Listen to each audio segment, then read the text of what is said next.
honorable brother, the revolutionary yourself, Darius Lockhart, and I'm here to tell you to watch Powerbombshells every Sunday at 1 p.m. Eastern on the Fight Game Media YouTube channel. That's right, every Sunday at 1 p.m., and that's on time, every time, because when we stand together, what time is it? That's right, it's nation time. Welcome to Powerbombshells 197. I'm Mel. That's Sam. We're just two broads talking about the wrestling we like. How's it going? It's going pretty good, and happy birthday to Mel. So everybody in the chat, tell her happy birthday.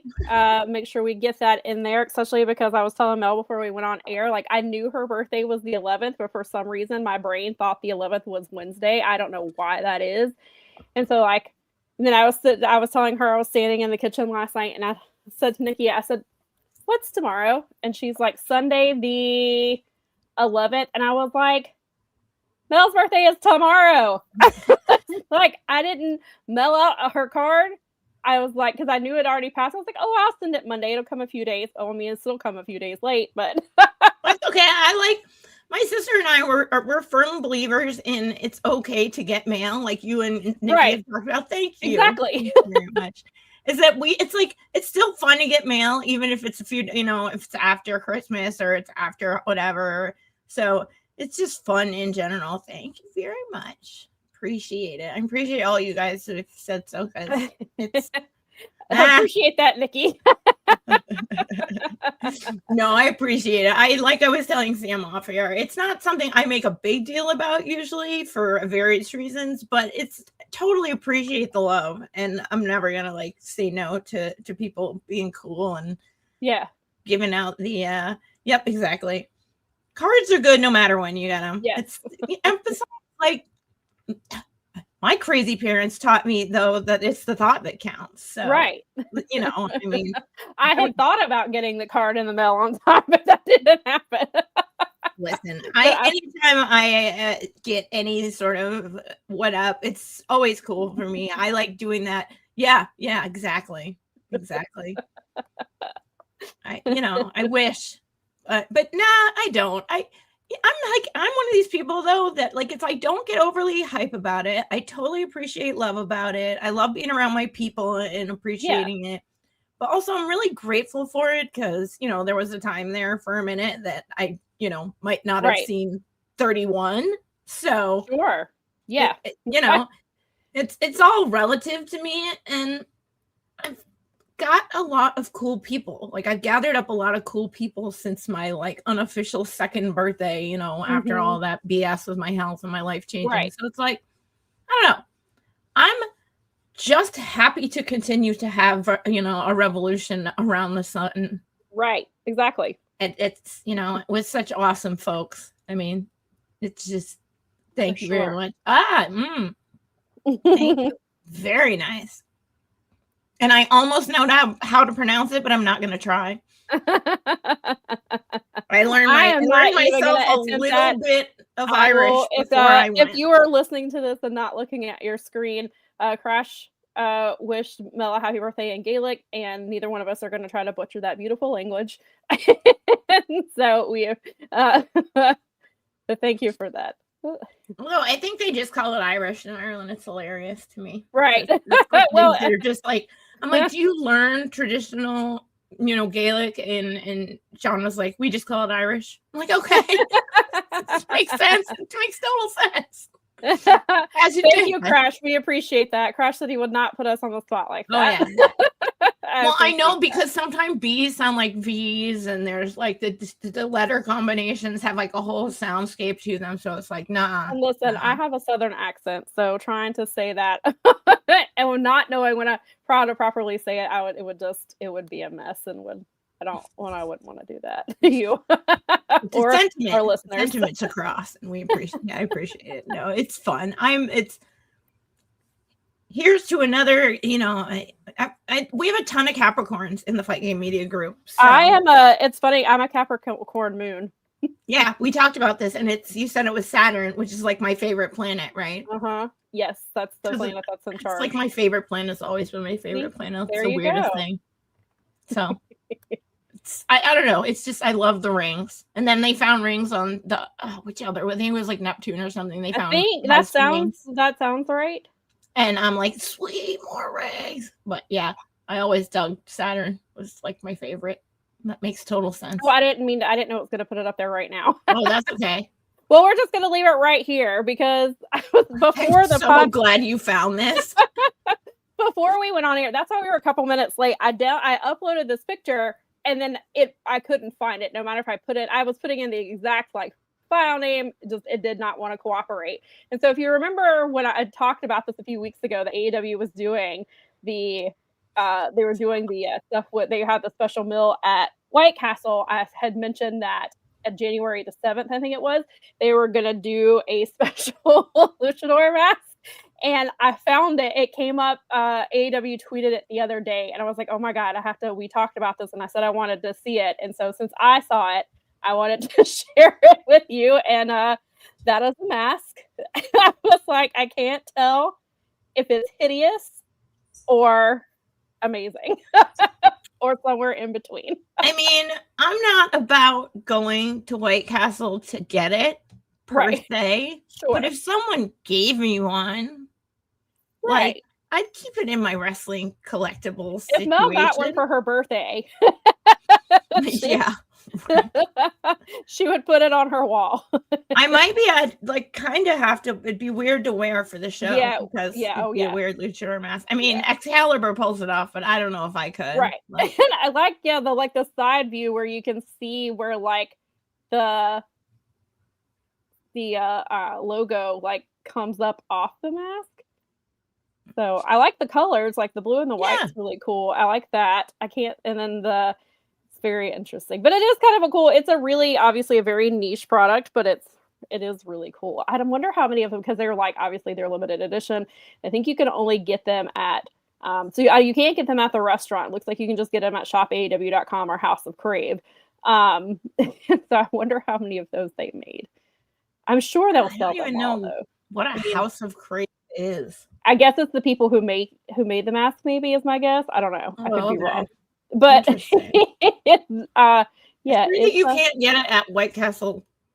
I guess because they're limited edition, that there's no way they could send them out that many, because then they'd have to make a lot. I guess it's just a sponsorship deal for White Castle is really what that like boils down to. Right. Like I guess it was like, okay, you make some cool content for us, we'll make a mask. And I'm sure there's people who, especially that are like AEW collectors, who like to collect this type of stuff or collect obviously lucha masks and things like that. Then that might be something that, they're really into. But yeah.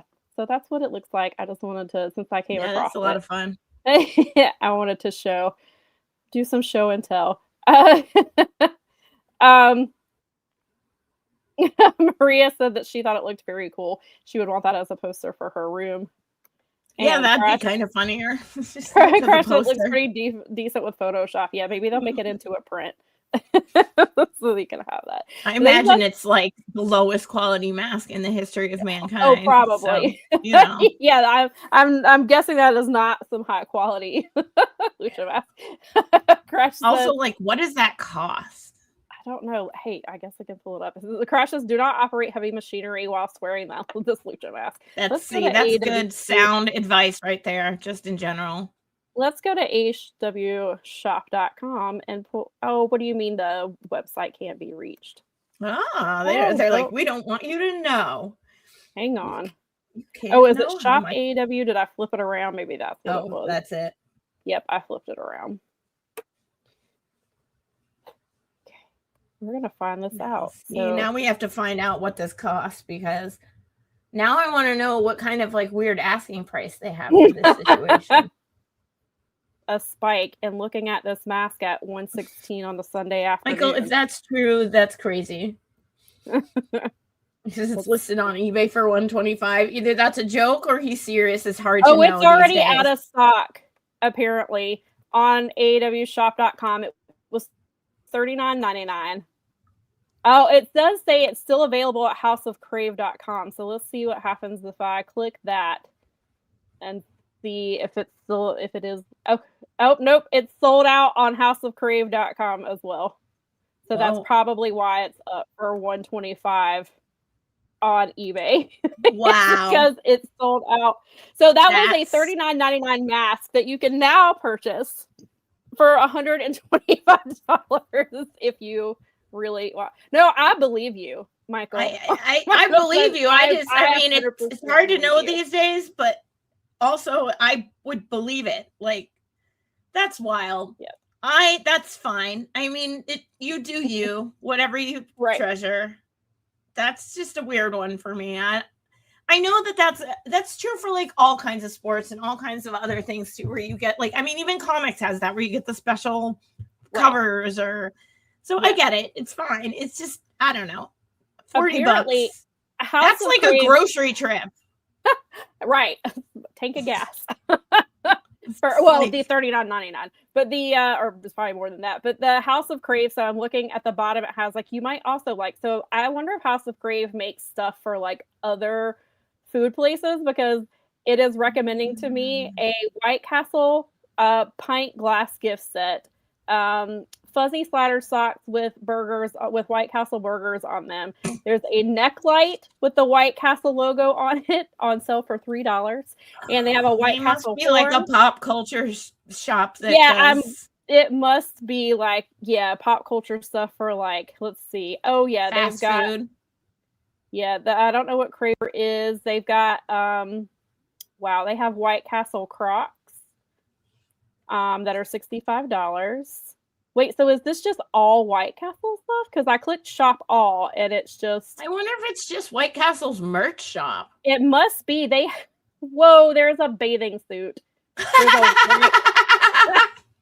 There's a White Castle pickleball set. Of course there is. Merchandising. There's all kinds of stuff. There's a Sloppy Joe slider puzzle. There's a button-down shirt. There's a flannel shirt. There's a holiday shirt. There's an ornament. Yeah, I guess the most American thing I've heard today yet. Yeah, I thought this was going to be like, okay, well, maybe this is going to be like Arby's and Wendy's. No, this House of Crave is all the merch White shop. Castle. The official White Castle merch shop. Apparently so. Wow. We just learned something new and horrifying. There's a bathing suit. There is. Are the slider bikinis top deal? Hold on, let me go back to it, because now that we've talked about it, let me see if I can. Where did it go? I clicked something else. You ended up in a click hole. Yeah, they have like little thing. You know, I don't wear Crocs, but you know, you can buy them little charms or whatever to put on your Crocs. They have just that too. There's a $3,000 White Castle bouncy castle. Oh, I bet it's just like the castle. That makes sense. Yeah. Okay. So wow. It says White Castle bathing suit paired with the towel for the hot tub and jeans for the nightclub. So it is. It's a one piece. Oh, okay. Bathing suit. It has in the middle of the big White Castle logo. It has White Castle burgers at the top and like at the waistline or below the waistline. And then it just has stripes on it. It's a thing that exists. And now we know about it, which wow, wait, this is great. The internet. The product details is fit small, so we suggest ordering one size up. Features a low cut front and back necklines, a cheeky bottom, and an 80s style high hip cut. I mean, unfortunately, there are no reviews, so that I can read. Bummer. I want to know. I want to know the feedback on these official White Castle. I need bathing. Yes. I mean, yes, Crash said White Castle swimsuit and lucha mask combo party hard in 2020. See, then they said a pair it with jeans, so if you're wearing it to the show, wear it to a wrestling show. You know what? This just made me realize, and I know I'm right. Now it's making me realize, because this is where my brain goes. There is a whole market out there of fast food shops having merch. Because if White Castle has that, you know everyone else has that. I know Chick-fil-A sells merch. I think they can get wrecked. I think I know Arby's has. I don't know if they have like merch store, but I know that there were stuff that they were giving away to like a lot of wrestlers and influencers when they were doing like the whole onesies that had the meats on them, because Danhausen had them and Jake something had one, and I can't remember if Ethan Page got one as well, but like they did a vlog wearing them, and like there were other wrestlers that had like the Arby's onesies and things. So like I know that there is stuff that they will send to people, but I don't know if they are actually available for purchase. I'm sure there are some stuff that is available for purchase. Well, and now I know that we know that there's a White Castle store, there yes, got to be other stores for other places. I did look at Sam Adams last year, but the only reason I looked is because they were doing the Season of Sam commercials, and I was like, do they have Season of Sam merch? Because like I would buy a Season of Sam shirt, and they did not have. They had merch, but not specifically Season of Sam. And I was like, well, never mind. Missed opportunity. It was a missed opportunity, because do you know how many people named Sam would buy their merch? Oh my gosh, that's amazing. That would be freaking awesome.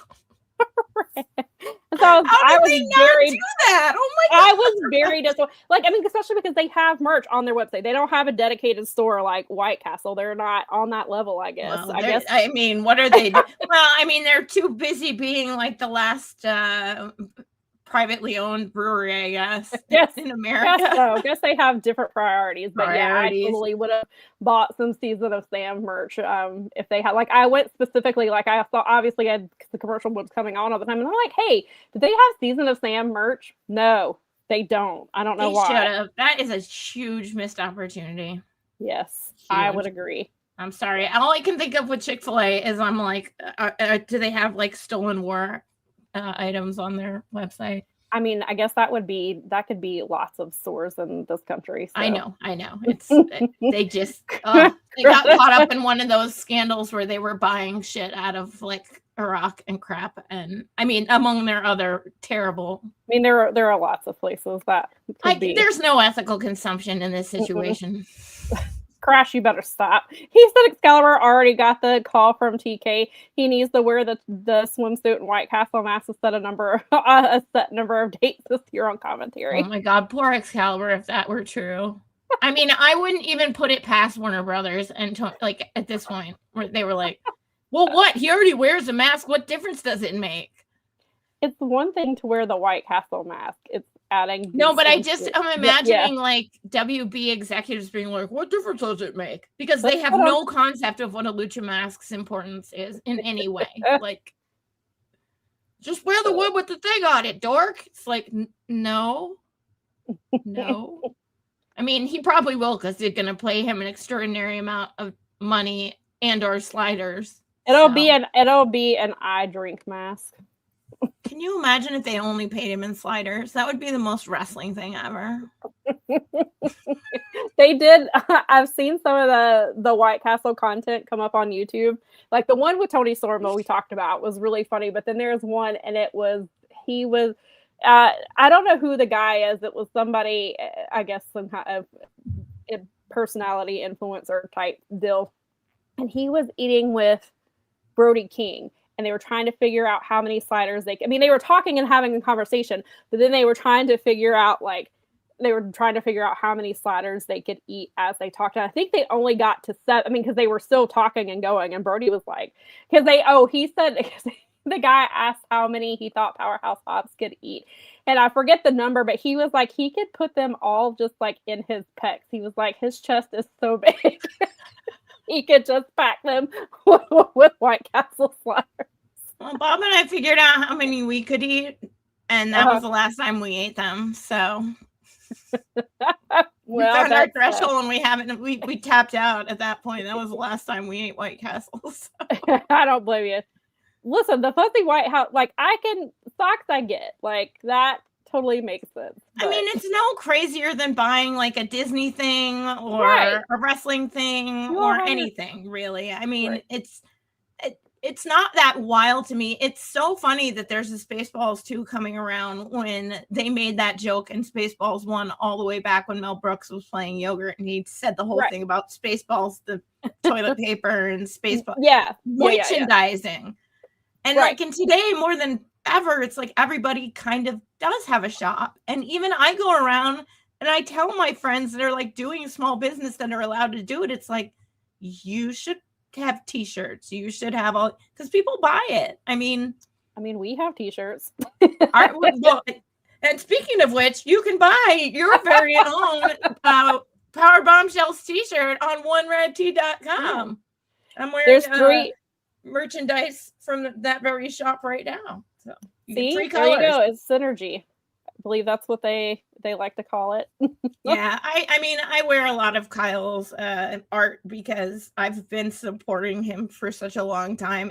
I have either Kyle Von Cubic art shirts or wrestling shirts. That's almost exclusively what my t-shirts are now.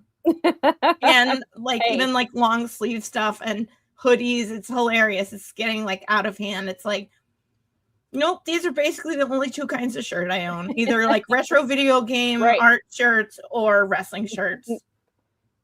Yes. I mean, it could be worse. Some generic cereal is really, really good. Maria, I'm right there with you. Hey, listen, my dad was... Some of it is terrible, but some of it is really good. We have Myers here. Mm-hmm. And we've sort of been switching. And their store brand is like not bad at all. So yeah, I there's wouldn't be surprised. Their store brand stuff just in general is really good. Because the Kroger stuff, some of their generic not so much.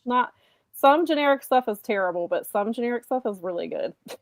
Yeah, no, the Kroger stuff, not so much. But they have a funny thing too, because they have like their specialty brand is called Frederick's. Yeah.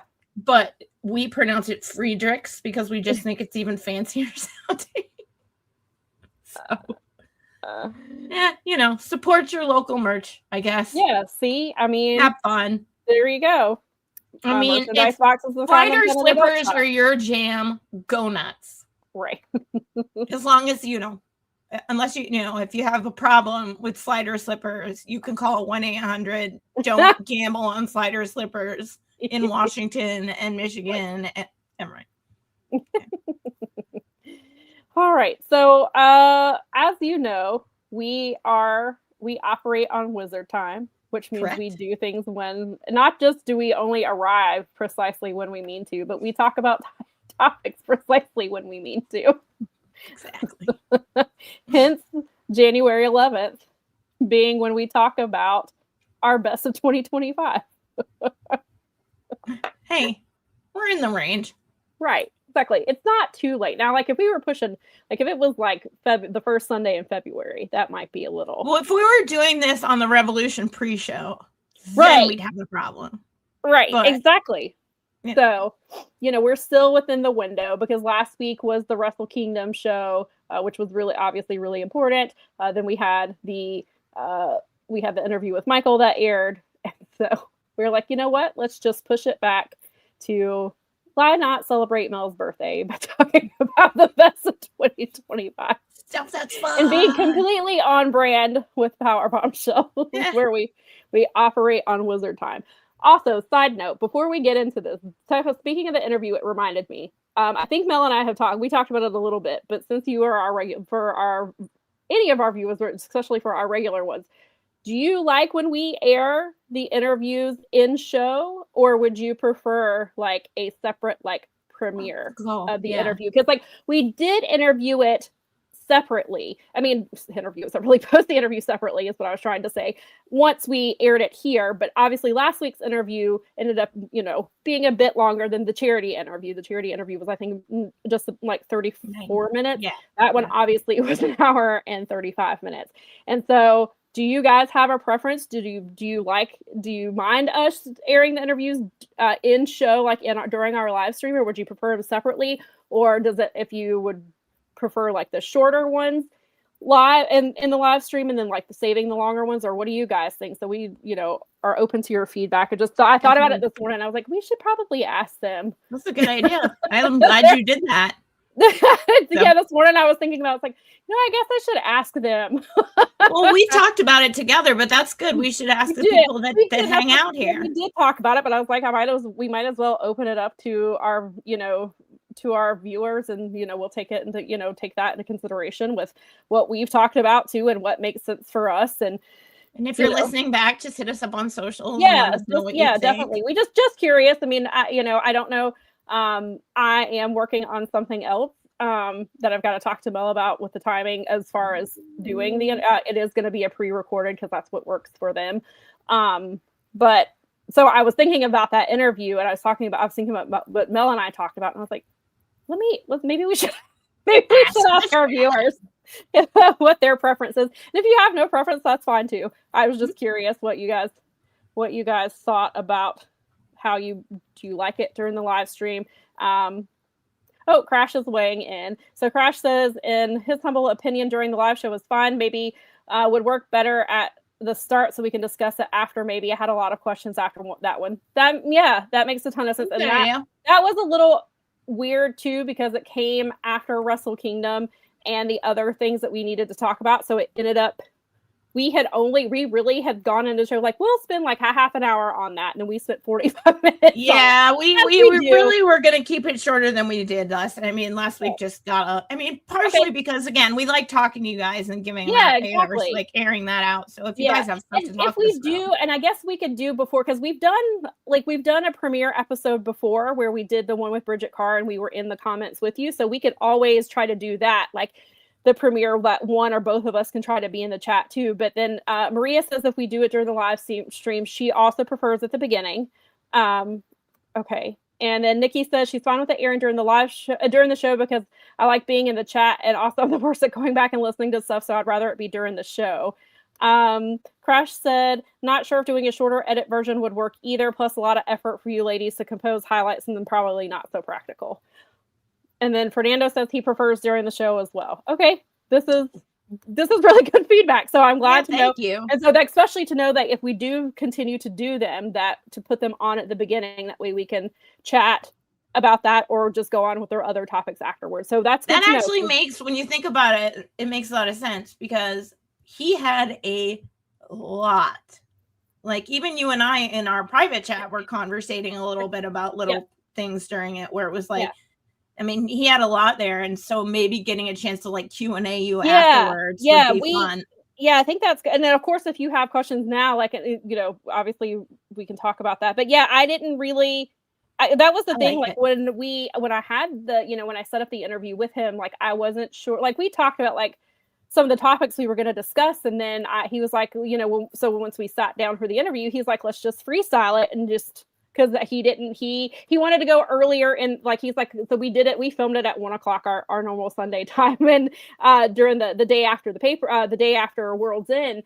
And then I was like, well, how much time do you have? And he was like, I've got time. And so I didn't know this ended up, I didn't know how far, how long. So I was not expecting a 95-minute chat, which I completely appreciate, because Michael gave me so much great information. He told some really great stories. I really liked his, his point of view as being somebody who worked there, who could give us, could give us his insight on, like, you read about it and you see what was in the Janelle Grant lawsuit, and you see what went on with Ashley Massaro and all the, I mean, we could just laundry list. But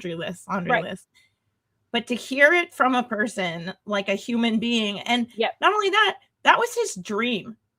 And he was like trying to live his dream. Right. As a writer, as a creator, which, I mean, who doesn't like understand that? So that's, and there's really no place to go. I mean, that was really it. Yeah, because at the time, like, so he has it, that was the second time he left wrestling was 2003, I think he said. And so there was TNA, and that's where he went in the in-between time. But like there was no AEW for him to go to at that time. And obviously, going to, there wasn't like a New Japan Strong where they're doing USA based things and things like that too. So, Yeah, that one really threw me. Like, I was not expecting that either. That was my favorite question that you asked on that interview. I said that to you in our chat that we were having. Is that my favorite interview question that you had was when you put it in there and asked him if he would say that it was relatable to the Harvey Weinstein and working at WWE situations. Would you call those similar workspaces? And I mean, he gave you a very good answer. Yeah, so it was and even then he was saying, like, because at the very beginning of the interview, he said that he didn't work directly, like he didn't like ever meet Harvey, knowing that that's the guy, like he's the Vince McMahon of Miramax, like he's the top guy, like everything else flows underneath him. So like, even though he did not like work with him directly in the way that he worked with Vince directly, he still worked underneath him and for his company. And from what he was saying, Harvey working for somebody like him created that type of an atmosphere, which I just was, I was not expecting that at all. That's a great question. I love that you said it. I love that you capitalized on that. And then he actually he gave you some really great answers. He really opened up to you. I think that it seemed like he wanted to have his story set straight. But that other things, I don't know as much about the Rolling Stone article and what all went on with that, but he seemed like very open to just having a chance to tell his story. Like his, just getting his side of the Rolling Stone article I thought was really great. And, and I can understand, he's not saying like he said that he didn't feel like it was misrepresented, but like he just wanted to give a fuller picture than what, because they interviewed like 6 people there, and of course you have to condense that to all fit in one article and things. So I get it. But if you do have time to read the Rolling Stone article, it is well worth your time. You can actually just search Michael Leonardi Rolling Stone and the article will pop up, because I had read it before, and it turns like I was put in touch with my Daily DDT editor, knows him through jiu-jitsu. They both do BJJ. That's how they know each other.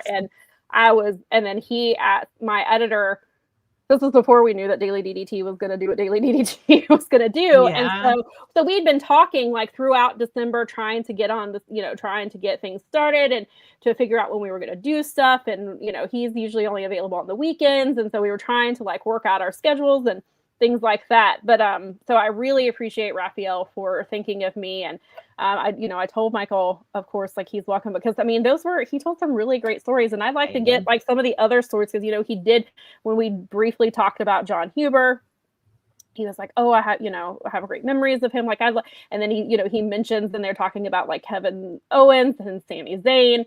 And I had just finished, like right before the end of the year, I had just finished Myth Gifts book, her ebook about Kevin and Sami incredible career, and just it's just a really cool thing. Like if you follow Myth Gifts on Twitter, then like how she's really good at pointing out character things, so her book is kind of based on that, but it follows their career from the very beginning and how it intertwines, and she focuses on specific matches. She focuses on specific times, like they're like some stuff with ROH. Like reading the stuff about ROH made me want to go back and because I didn't have access to ROH at that time, but I know that it's all on the library, and like that story that they told for over a year, and how Jim Cornette wouldn't give them the time of day because he thought Kevin was too fat and too sloppy, and would not, even though they were the best wrestlers telling the best story, he didn't care, and he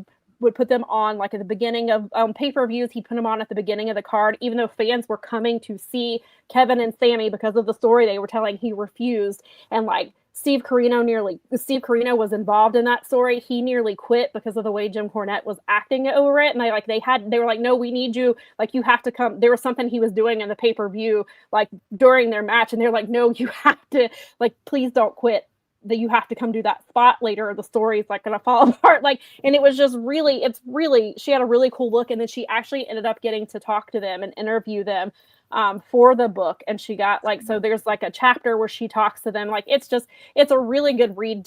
There is a physical copy, and then I bought the digital copy. I think at the time because I got it like right when it first went on sale, so the prices may be different. I think I paid like I think I paid $10 for it maybe. It may be 15, but still, if you're into Kevin and Sammy, like it's well worth the read. Like it's very, very good.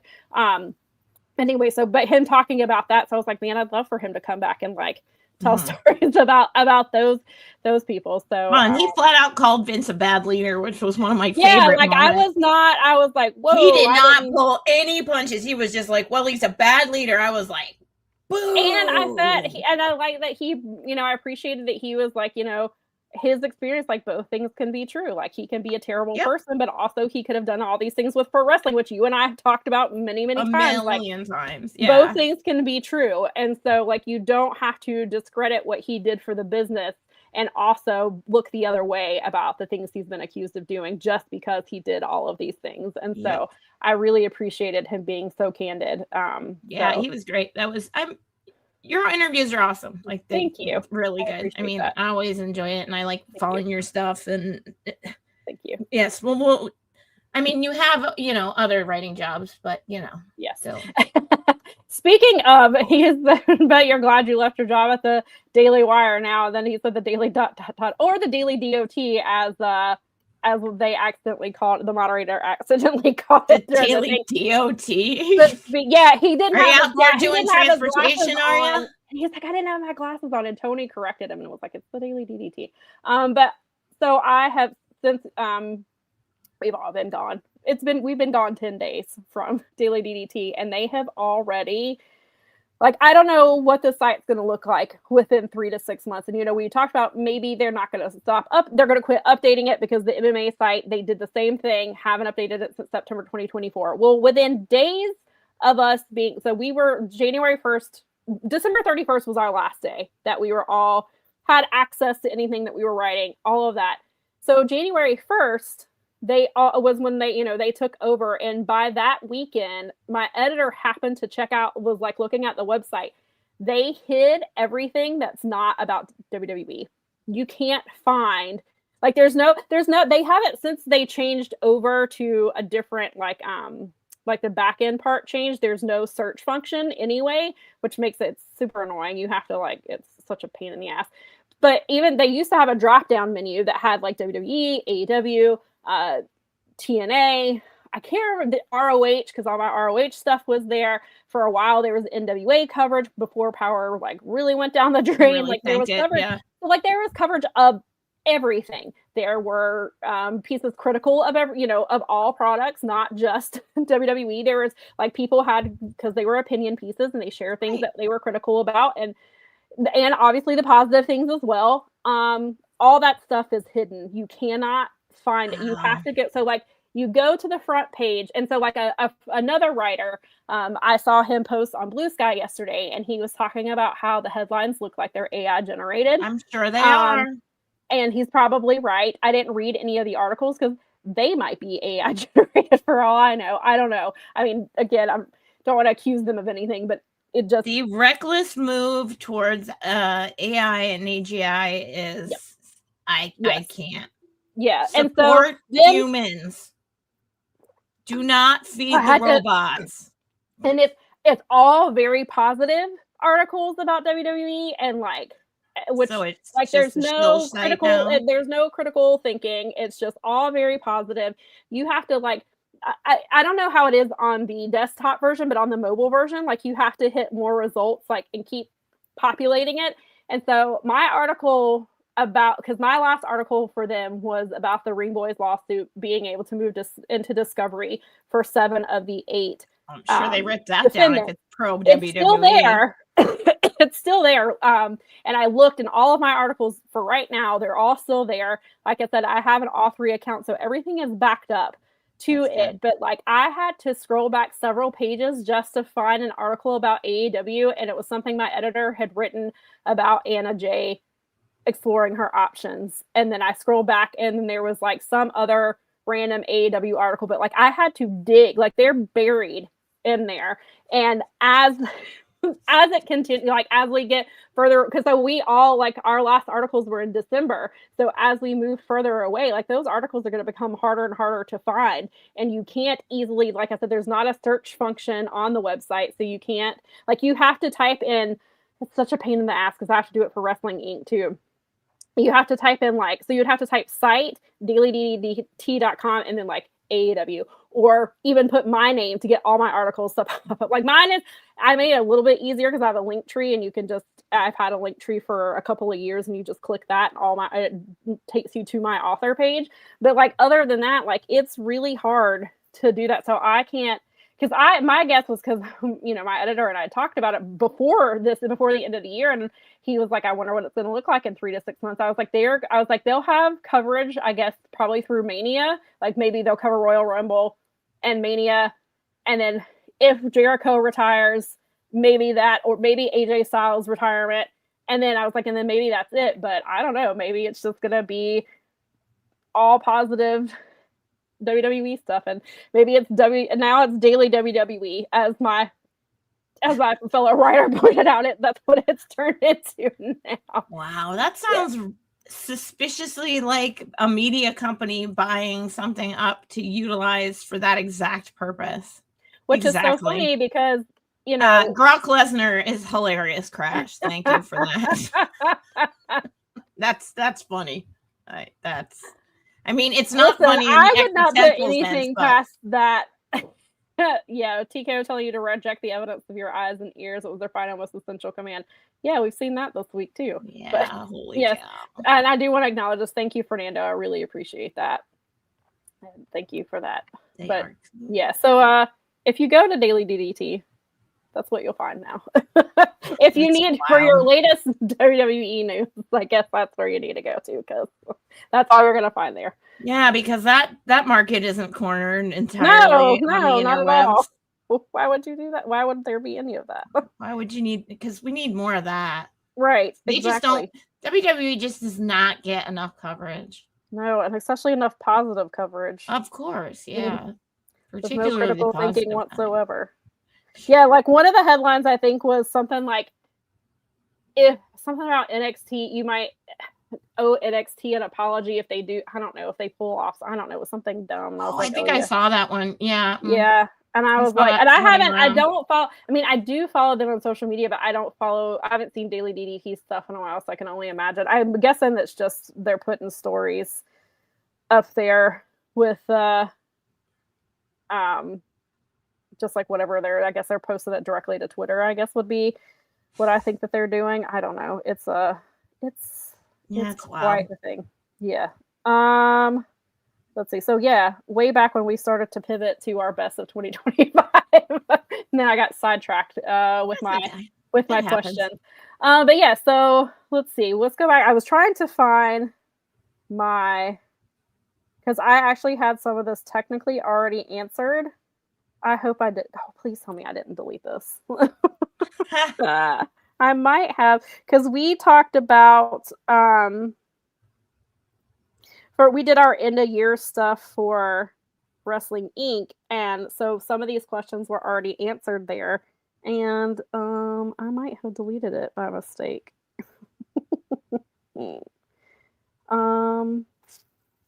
Yeah, maybe I did. Okay, well, we do have our categories here. So, Mel, what was your moment of 2025? My moment, it was a little weird one, and I didn't mean to nag, but it was a big moment of the year, and that was when Will Ospreay went out of the situation on injury at the moment where he was kind of just leveling up.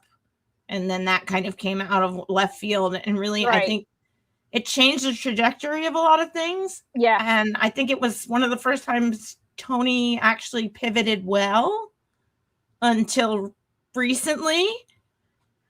It really made like a profound, like when I just sat down and looked at it, I was like, Ospreay going away. Like that was huge. Yeah, that was huge. We have a happy birthday for you. Thank you very much. Moment of the year. There's so many. And it almost goes back. because we don't have a promo of the year, but I think one of the bigger moments, obviously, I think one of the really big moments, maybe the biggest moment, at least in AEW, I mean, Austria is definitely a good one, is obviously Hangman freeing the AEW Men's World Championship from the briefcase. We hadn't seen it in 8 months. He had a hard time he couldn't get the briefcase open. He finally does. And when he stands up, he kind of stumbles backwards and he lifts it over his head and shows like everybody, like, it's here. I have it. I freed it. Like, I felt like that was a huge moment for the title. It was a huge moment for Hangman. It was a huge moment. It was a payoff for the fans who had not, had been followed, who, no matter what your thoughts were about on the Death Riders, that had been locked away. And then that's when Hangman really, like, he already was, but Hangman really was driving home that this is the men's world title, and really made sure to, like, elevate the men and the women title and making them, equal in the eyes in a way that other champions have not done. And also, side note, Lee Moriarty is calling his pure champion the men's pure champion because Deanna is the women's pure champion. So shout out to Lee Moriarty for that. I appreciate that.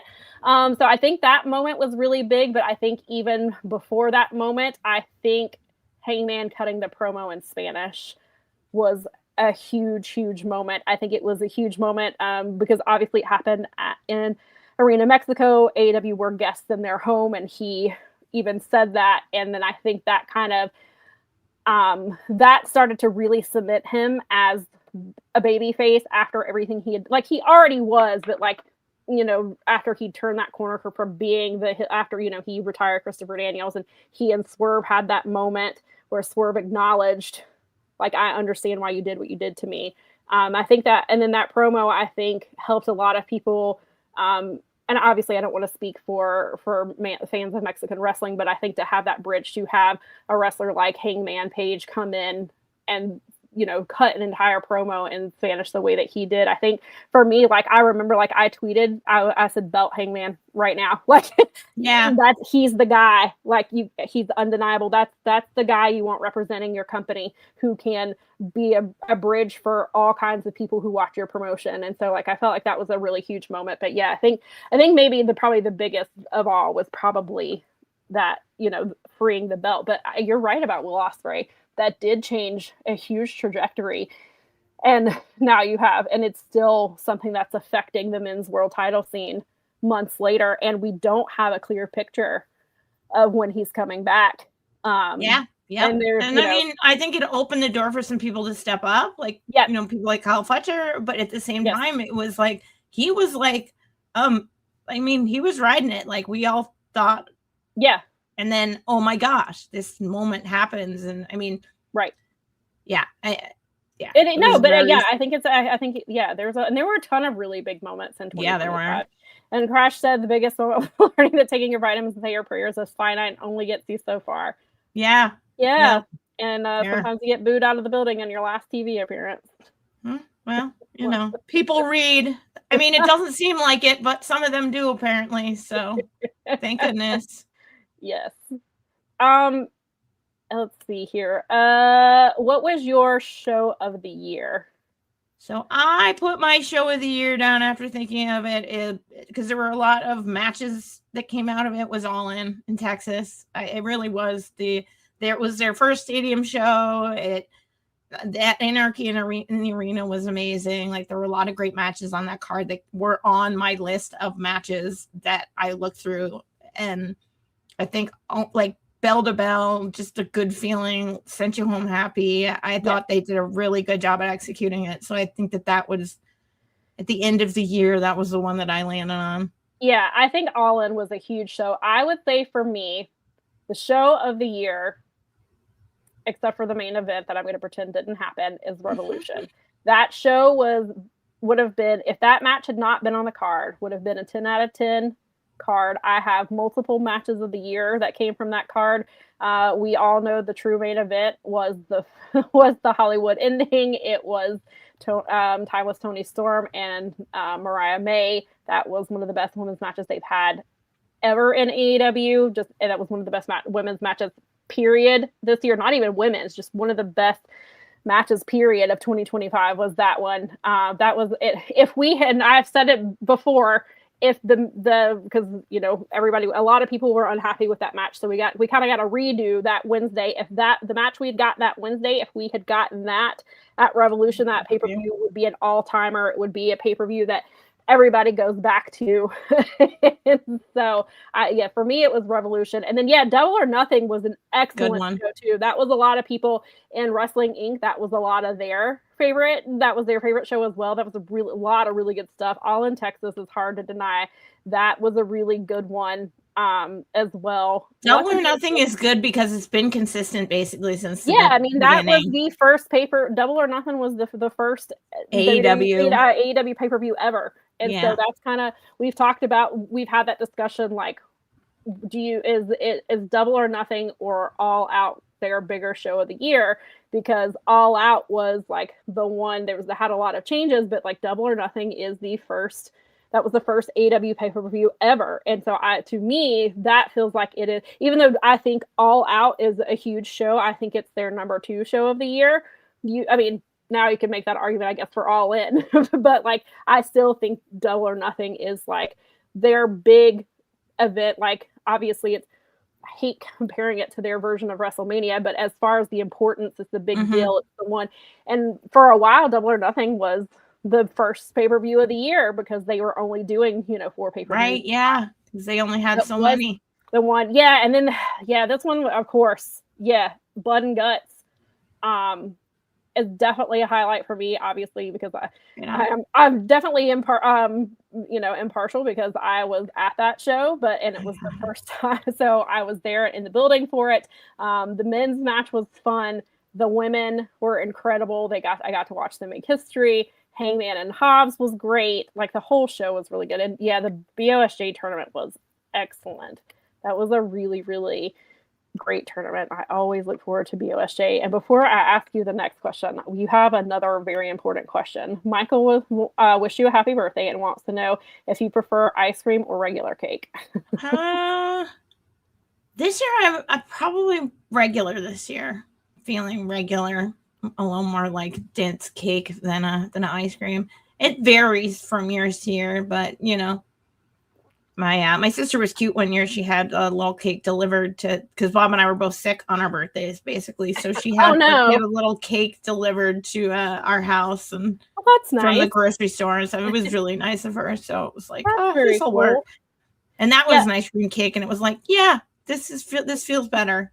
So I bet. Yeah, I needed a little pick me up from not feeling well. So I think, Maria, that All In has kind of moved into that category, but before there was an All In, I think that in terms of this is our big show, this is where we kick off the whole year, this is where we kick off stories, and now that obviously we've moved into more pay-per-views per year, I think maybe comparing it to WrestleMania is not, I think All In maybe is more apt, but I do think that Double or Nothing is probably their most important pay-per-view of the year in terms of like their big 4, just because it was the very first one. And for a while, but All Out is really huge too. So I think maybe now it's All In, Double or Nothing, and All Out. Maybe and of course that's up for debate, but I think Double or Nothing is a very prominent pay-per-view for them because it was the first one. And it took them a long time to even move it out of Vegas. This was like the first year they moved it to a new location, and then they still pulled it off. So, which means you could bring one around here, maybe. Yeah, you could. Imagine that.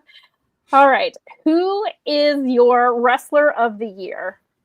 Well, while Kyle Fletcher had a stunning year, and many other people could be. When looking through my lists of best matches of the year, it was overwhelmingly Konosuke Takeshita. 3 contracts, multitudes of excellent matches on every single place that he was going. I mean, I like so many of my matches that were on my list of this was a great match of the year matches. Had his name in them in one form or fashion. And I mean, just on like a friend and I were kind of like, we don't love the AI, but it's cool to plug like your data into and see what it spits back out for you, like in that regard.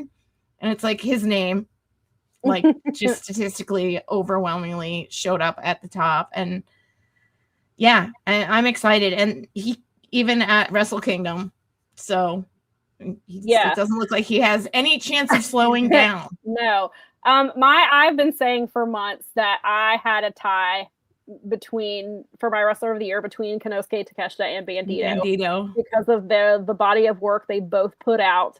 Bandito was putting on incredible matches in AEW and ROH and CMLL, where obviously Takeshita was doing this in AEW, New Japan, DDT as well. Like, so they were both to me, and also Bandito was not only was he the ROH Men's World Champion, he was also AEW Tag Team Champion for a good chunk of the, for several months with Brodito. So he was having different styles of matches on top of that. And then, so when it came to doing it for Wrestling Inc., we had to list our top 3. And so I cheated a little bit because I went back and was going through because like, not only did those two like going through my match of the year list, but I also had a lot of Zack Sabre Jr. matches on there because Zack is one of my favorites. So I said, I think the way I wrote it was 1A was Konosuke Takeshita, 1B was Bandito, and then 2A was Mercedes Moné, and 2B was Zack Sabre Jr. because Mercedes was having Mercedes had a year that nobody else will ever have in the history of wrestling, especially for women, doing the belt collector gimmick, holding 14 titles, having match of the year contenders with Athena, Chris Statlander, Persephone, Kanji. And she was like, she was doing all of these things. She even competed in the first ever, tag tournament for AEW. She competed in Blood and Guts. And so like we're spoiled in wrestling to have so many good wrestlers because look at these people, like you've got Mercedes, somebody says Mercedes too. We've got a Bandito in the chat. Crash is King Takeshita, but damn close with Kyle Fletcher. Like Kyle Fletcher had a gigantic year. He sure did. Was incredible this year. Even more than I've been a fan of his for a really long time. Yeah, right. Aussie Open, but to see him just take he leveled up. He leveled up huge, and he's somebody you can strap a rocket to, and he's just, even though they hinted at it again, I swear to God, if they do Kyle Fletcher and Mark Briscoe 7, this year I'm gonna punch somebody because they hinted at it last night. And I'm like, please stop. I need a break. It's not special when it keeps happening. Hangman. Yeah, and Hangman is one of my favorite wrestlers. And then Tony, she is, she's a wrestler. She was amazing this year. That's definitely somebody that I would put probably like that would be my number 2. She's incredible. She's just awesome. Yeah, there's so many, like I said, we're very spoiled. Yes. Luckily for us, we live in a time. And then not even mentioning on the WWE side of things, Io Sky just had a phenomenal year. She's so good, which we know. But like this year, she's just having she was having really great matches. Like her match with at WrestleMania with Rhea Ripley and Bianca was one of the best matches of the year. Like it's on my match of the year. Oh, you're right. That was a good match. That was an incredible match. Like Io I actually did watch WrestleMania. So Io's constantly putting out bangers. Like, so she, for me, for WWE, she would be my wrestler of the year because I thought she had a phenomenal year. And then, Crash said, Bandito is so close. What a year for him. If there's a most improved award, and maybe there is for me, but he deserves something better, that guy. And then, Mercedes. Yeah, I think Mercedes probably did have the best year. Oh, yeah, Stephanie Vacker. Sure. She's incredible, and it's unfortunate that she's gotten injured. Hopefully they're not, hopefully she won't be out too long, but she's dealing with a ankle injury, it appears. Which is just terrible timing going into Mania season. Yeah, hopefully it's not going to be too bad. if they could book her better, Julia would be in this conversation, but they have, I don't know how you fumbled Julia, but they figured out a way to do it. They have figured out a way to do it because Julia should be able to easily be in, and this is nothing against Alexa Bliss because Alexa Bliss is a good wrestler, but she should not need a lot of help from two women to beat her. Just insane. So, yeah, Sky deserves a shout out too. She's high on my list of most improved wrestlers too. Yeah, Sky she's really stepped up her game. I think she was doing some more of the indies, I believe, like late 2024 going into 2025. And I think that really helped her a lot. Well, and she came back from injury too, right? Right, so, of course. Yeah. I mean, that's pretty solid. So yeah. And yeah, I have to say that this has been the best 2 years of women's wrestling in general. Yeah, I think I'd have to agree with you. The women's wrestling has really... Yeah, our North American scene is finally starting to match the other like women's scenes around the place. It's nice to see. It is nice. Because it gives it more exposure. Yeah. Right. What this was probably the hardest category for me. It always is. What was your match of the year? My match of the year. So I had a kind of a late year bias with that Taco Okada match. Yeah. But that I'm gonna call that my not my favorite of the year because I've got a Hangman versus Will Ospreay at All In as I have dang. This is the one that I struggled with a lot. Even just picking 3 for Wrestling Inc. was very hard. And I put stuff on there and I took things off and put something else there and moved my it's really not that serious. For whatever reason, this every year, especially because I have a list every year that I keep track of, and I was going back and just looking through them, and one of them obviously, as I already mentioned, was the Hollywood ending between Timeless Toni Storm and Mariah May. I think that was an incredible match. Then there's Athena versus Mercedes that we got at Spring Breakthrough.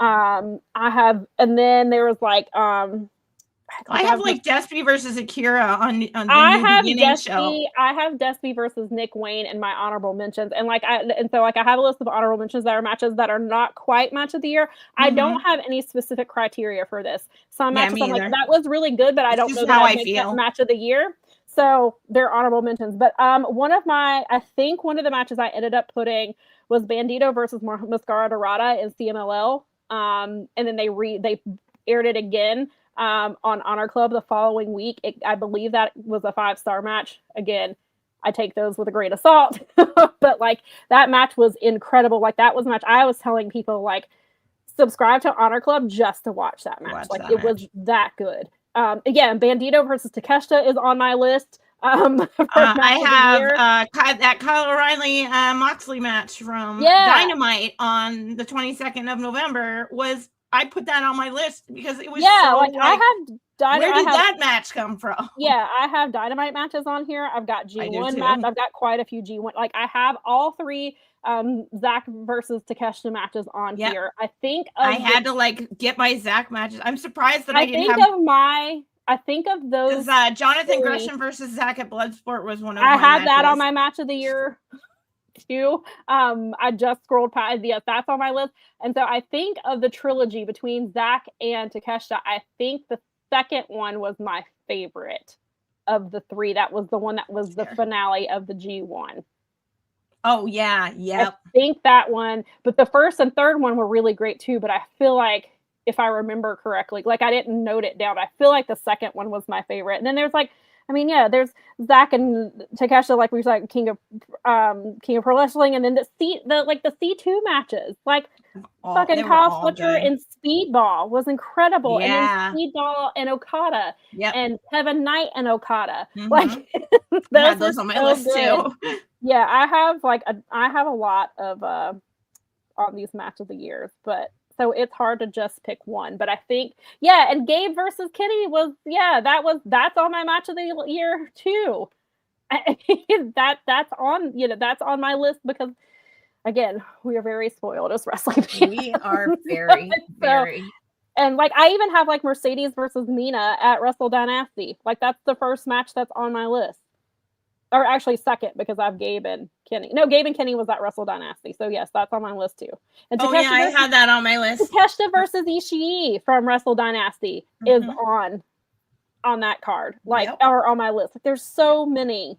It's hard to pick just one. It is hard to pick just one. Because I even was like, was that Anarchy the best? And I'm like, it was a really good Anarchy this year, but not best of the year. Yeah. And see, this one, I'm not a massive ZSJ guy, but Goto versus ZSJ had some amazing matches. Yes, they did. Yes, the TLC match, that's on my match of the year list too. The one that I was so mad that it was not on WrestleMania. It was DIY versus Motor City versus Street Profits, and they were mad that they got left off that card, and they went and proved why they should have been on WrestleMania. That was for me, that was the best WWE TV match of the year. Like, wow, hands down. Right on. Yeah. The triple threat from the women. Yes, I mentioned that. That's on my list too.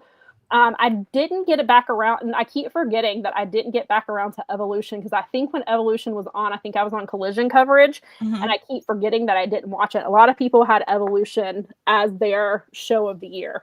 I think for Wrestling Inc., I think that ended up being show of the year. I think that won. Yeah, Io and Mayu. There's just so many. There's a ton of Japanese women right now that like I had never. Well, we mentioned it last week. Like I heard so much about Saya, but I'd never seen her before, and I was like, oh, I get it. Yeah, the hype. That match with Shuri. That was a huge match, and like I think that'll be one that we come back to in January of 2027. Yeah, right. Assuming that's when we do our best in 2026. We'll come back and be like, remember back? We can't be on time, so we are always on time. We arrive precisely when we need on to. Wizard time. All right. This is our fun one that we like to do. What are you looking forward to in 2026? All right. So I did put the where did I put it? So I think, I want Will to come back. That's a big, I hope Switchblade comes back. Yeah. I'm looking for that women's main event. And I'm looking for a goddamn pay-per-view in freaking Detroit, Michigan. Tony, how did I know that was going to be on your list? Tony, you have promised, you have guaranteed, you have come here, we have filled your stadium, we have filled your arena. What is the holdup? How many times does one man need to go to Chicago? I need a break from Chicago. Just get me my freaking pay-per-view that you keep promising and guaranteeing. Yes. But yes, I would also like to see AEW have a women's main event on a pay-per-view this year. I think that is not going into year 7. I don't think that's such a big ask. Yeah, this has been my what are we looking forward to for since we've started doing these, which is that's not a good look for you, Anthony Khan. Well, women should be main eventing pay-per-views going into year 7. You've had the thing, he always it's the same answer that he gave it to John Alba recently, but it's the same story. It's the same reason he's given on multiple media calls. There has to be a story for it. Well, sir, there have been multiple stories for it, and you have chosen not to do the main event multiple times. So that excuse is not going to hold. Well, it can only hold up for so long. And when you've had multiple matches this year that could have done that, that excuse doesn't hold up. Find a new excuse, or quit having an excuse and just do it already. Like there's no when Tony reason. Storm is showing up as best wrestler of the year, period, for people on their list. Right. That tells you everything about that situation. Right. And even Mercedes, she was she was ESPN's wrestler of the year. Yeah, you're right. They're having these too. But yes, both of them are showing up, and even just women and some of them the women are coming up as wrestler overall, not even the differentiating between male and female. Exactly. As I guess that's what you were getting at with the Tony Storm. So there's no excuse for it. You have the roster. You have an incredible roster. Why stop making excuses. Like, I'm sick of the excuses. Either do it or don't. Quit telling me. Quit giving me these. Be honest reasons about it. Then just tell us you're not going to do it, and shut up. Oh, and then but there's no point. So I'm not going to hold my breath. But once again, that's my wish going into 2026. Yeah, be nice to see that the women main event a pay-per-view. I also, in that same vein, I hope that they really develop the women's tag team division, and that it's not going to be, just something that you can say, oh, we have titles for that. Like, I won't put in the effort. Like we talked about last week, put in the effort to your women's tag team division. You finally have gotten around to do it in your men's division. Take that same energy and put it into your women's. I don't know that it happens this year in the same vein. I would love a women's C2, but as I mentioned last week, if we're going to do a women's C2, I want you to put in the effort. You start thinking about the men's in the summertime, then start thinking about the women in the summertime. Start planning this out. Get RJ City to help you if you need it. He knows that women's division like the back of his hand. Get his input on book, and then actually let the matches play out in the way that the men's do. Don't give me a here damn C2, because if you're going to do that, I don't want it. Yeah, I don't. So I would like to see that. Also in 2026, I would like to see.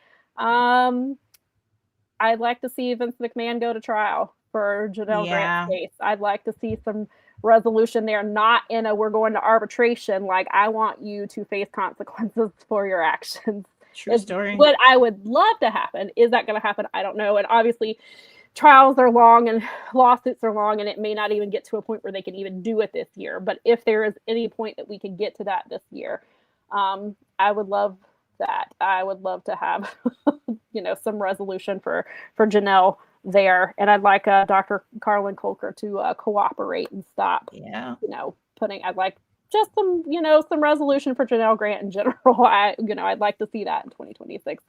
I'm trying to think.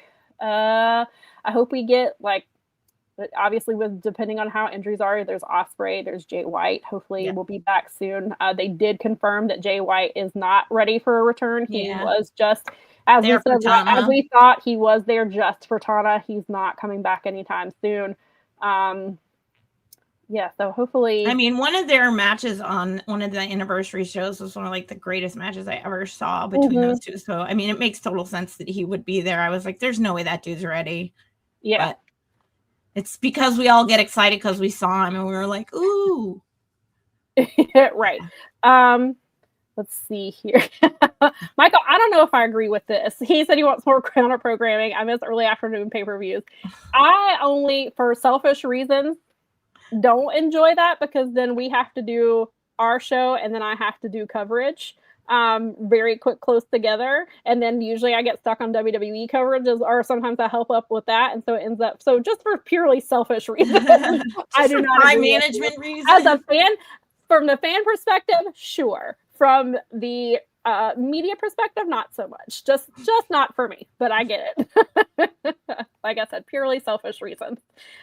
He also, so when he said that, I was like, what about the Hollywood ending? Yes, and it's so petty that it's because he knew she wasn't going to re-sign, so he didn't give her. He punished Tony and the fans because he was mad that Mariah wasn't. I guess I think Mariah had already told him she wasn't re-signing, so he did not give them the main event. But if your reasoning is storyline, then there is no bigger story than that one. And to not make it the main event because you're mad at Mariah May for leaving is petty. It's petty. Yeah. Right, exactly. You make the stories, make one and put it in the main event.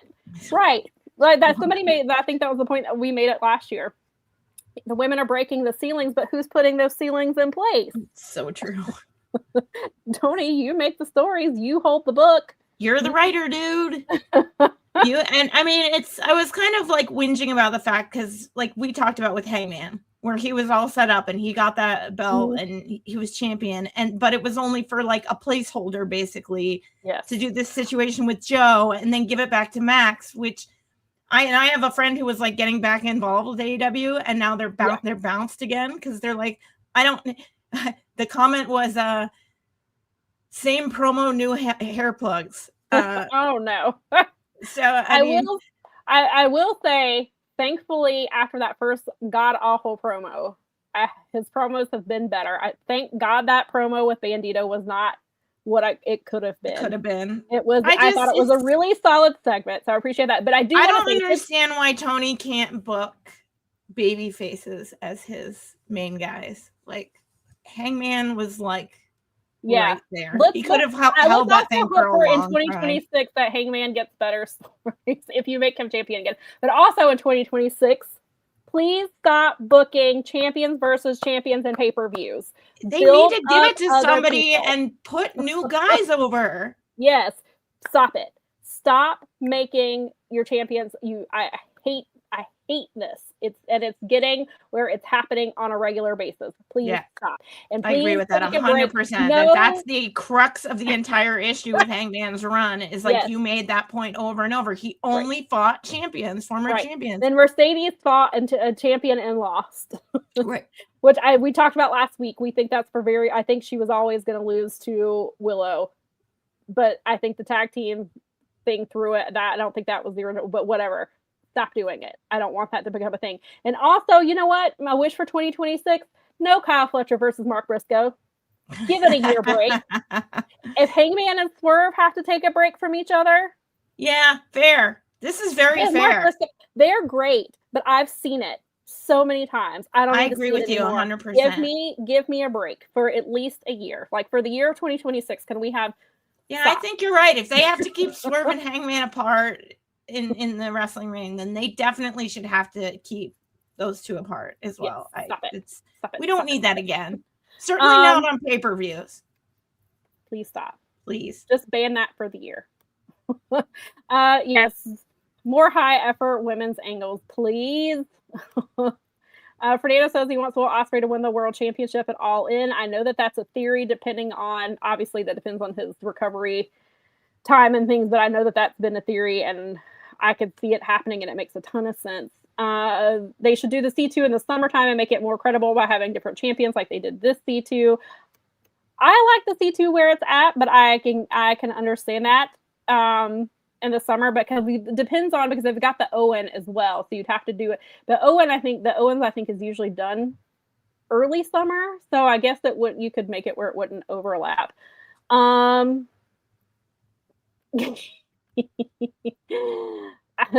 Tell as old as time. Michael says, I have a lot of gripes this week with Dynamite in the direction of the women's division.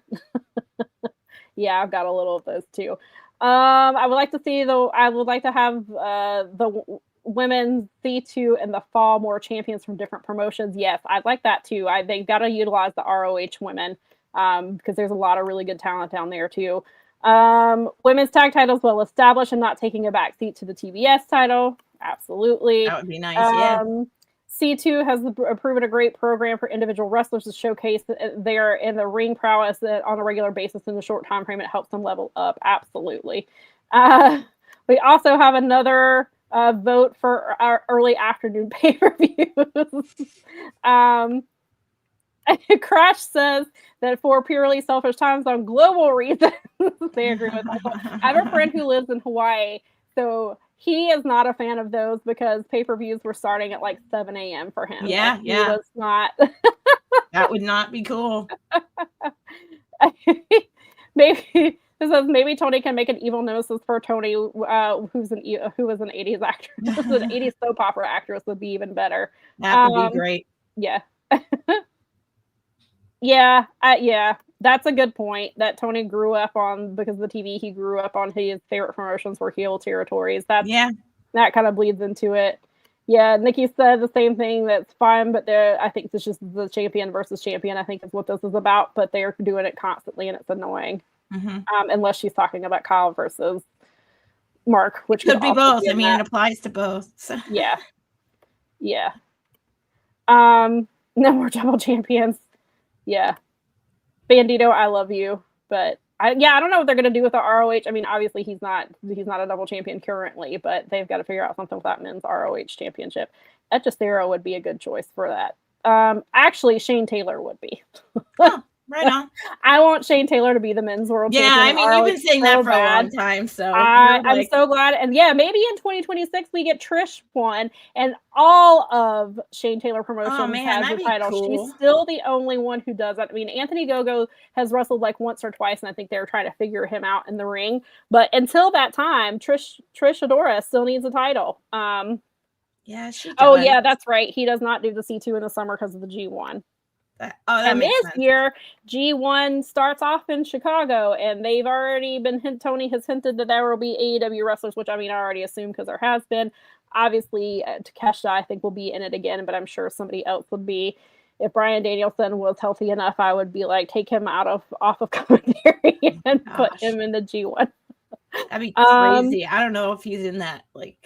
I don't think so. I don't think we're actually doing a love triangle between them. I think because as Tony said, he's not her type.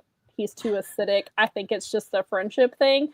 I think it's Mina is just jealous in general, I think is what it is. But yeah, I hope that's not where we're going with it because I don't love that at all. Yes, I like Nikki said she was talking together, but not the love triangle doesn't need to be a thing. Nikki said she's talking about double chance that it applies to both. Yes. Yes. Yeah, I've been thinking about that too, about the trios titles and how they're not doing anything with them. I thought about that. I was thinking about that a few days ago. But I was like, and then it's the ops that you're like have belted, and like that's a really formidable team. Or take it off Joe and put it on. I mean, if you're gonna do that, you could let Hook have that. Put Hook in there. So if Joe is gonna be focused on the men's title, then put that title on Hook. And there you go. And then just do Hook, or just do something about that. How about we give it to Gates of Agony instead? Well, the demand. Ricochet has the national title, so then you make him champion if you do the trios. Yeah. Yeah. I know. Yes, and the fact that they can even do the trios titles, I guess. Well, they're the you're right, because they have been doing a lot of trios matches, but not for the titles, right? And then also in ROH, they have been doing the last few months. They were doing mixed match trios matches where they were having a woman competing with them. So I'm like, you could take your 6-man titles and maybe call them something 6-person titles, and then kind of like what they've been doing with Death Riders and Orange. I like that. And then they've had they've been Garcia and Yuta have been tagging more often in ROH lately. They bring Marina down there. Sometimes Marina and Wheeler have tagged together in ROH and stuff like that. So they've done those cool things. So I'm like, more of that. I really enjoy that. Yes, gosh. Once Anthony Henry is healed, because he's I'm always up for that. Procedure. I miss the Workhorseman so much. You could. I don't know. There's this crazy idea. James Drake could be a singles wrestler. JD Drake. I don't want to get you confused with James Fake of the GYB. But James Drake, JD Drake was a singles wrestler long before PWX and Evolve put the Workhorsemen together. And while they are a phenomenal tag team, JD Drake is an incredible singles wrestler. So you could just book him for ROH. You're struggling a little bit down there. Put him down there. Let him wrestle some single stuff. Put him back with Beef if you have to. I mean, I don't know. He might be annoyed with that suggestion. But put him back with Beef if you need to. But yes, I agree with Nikki. Less FTR and more GYV. 100%. I know it's kind of happening right now, but I need it for the whole year. I'm so glad that GYV is getting ready to have a feud, or they've been doing the feud with Eddie and Ortiz. I love all of this. It's good to see them on the I am so glad that they're doing this. Yes. Maria said that she wants more intergender wrestling to be bigger in America, especially in AEW. Let's not be wimps about this. Yeah, Tony is the one that's like, I don't really like it, but maybe that was a huge step for him to do, especially in ROH, to do some of these intergender trios matches. So maybe he's warming up to the idea. Maybe Warner Brothers, I don't know what their thoughts on it are, but maybe they're seeing good reaction on Dynamite and so forth, that because some of these trios or like the groups. Yes, and I still love the underlying story, whether it's actually one or not, that Pac fears Tony Storm. Oh, me too. He still like won't do anything. I mean, I think it's because he was back in the UK, but really it's because he fears Tony. And so he was on, but see, Pac came back last night and he was in a trios match because Tony Storm was not on the card. Mina was, but not. And so he's like, oh, okay, I can wrestle. Can't wrestle when Tony's around. Yes, somebody mentioned it in the comments that we had somebody leave. We did have somebody sent Mina flowers last night. And thank goodness Lady Frost is back. I was so excited to see her last night. She has not been on AEW television in a while. I don't know if she was dealing with an injury. I know she was doing some bodybuilding stuff. I believe she entered a bodybuilding competition, I want to say. So maybe she was doing that. But Lady Frost is incredible, and ROH really needs to use her more. Excuse me. Michael says, also, we're booking Mina like she's Harley. She's the entertaining girl that eats pins, and it's Tony's plot device for revenge. Yes. Yeah, Tony and Marina are fun. They're really fun together. I'm glad we're seeing Marina do more stuff. I love, of course, the stuff with Roddy, because I was going to say they hadn't really acknowledged that they're married, but Nigel did. Like, he mentioned it on a couple collisions ago. He said, so I can't remember now off the top of my head what he said. And I was like, I think that's the first time they've ever acknowledged on TV that they're married. And so I thought it was like really interesting because the crowd obviously knows, and you hear the crowd reaction every time they're in the ring together. The crowd gets really loud. Oh my gosh, it's hilarious. Everybody wants that match right now. It's hilarious. Our Discord thread, we're always like, give us the match. Yeah. Just give it to us. You know you want to. You know we want it. Right. Roddy, it's so funny because that picture of Marina where she showed where Roddy chopped her on the back and she had that giant red handprint. I'm like, I mean, of course, she probably expects nothing less. That's what she wants. But I was like, please give us that match. Yeah. And since we're on the topic of Collision, I wasn't sure where we were going to fit this in. Last night during Collision, a vignette aired of Mercedes Moné. She's sitting backstage in front of a mirror, covered in cake, she's clearly been having a meltdown. Spiraling. And she's talking about all the disrespect she gets in AEW. She's done nothing but disrespect since she's been here. She's tired of these bitches overlooking her and the way that they treat her. And they show video of her like falling into the cake and all of that. And so she says, I'm taking a break from AEW. She was like, but that way you'll realize how much you need me. And I'm coming back, and when I come back, I'm not just collecting titles, which I thought was really interesting. And so she very specifically said AEW. So I don't know if this is going to be a thing like when Timeless Tony left AEW for a bit and she was competing in Japan and she was competing with Mina and stuff like that. So I'm curious what that means since she says AEW. Does that mean she's going to be going off and defending and potentially losing her 9 remaining titles? Is she taking a break in general? I mean, she very specifically said AEW, so I don't know if she's taking a break from wrestling altogether, or they're just writing her out of AEW for a bit, and then she's just going to go defend her titles and potentially lose them. And then, because, that's been kind of the theory, is she's going to lose all of her titles. That will set her up to eventually win the women's world title, which is the one title she's never been able to get because she'll be focused and all of that. So is this how she's doing it? She leaving AEW for a bit and going on like a world tour of where she has these titles, and is she going to go drop them all?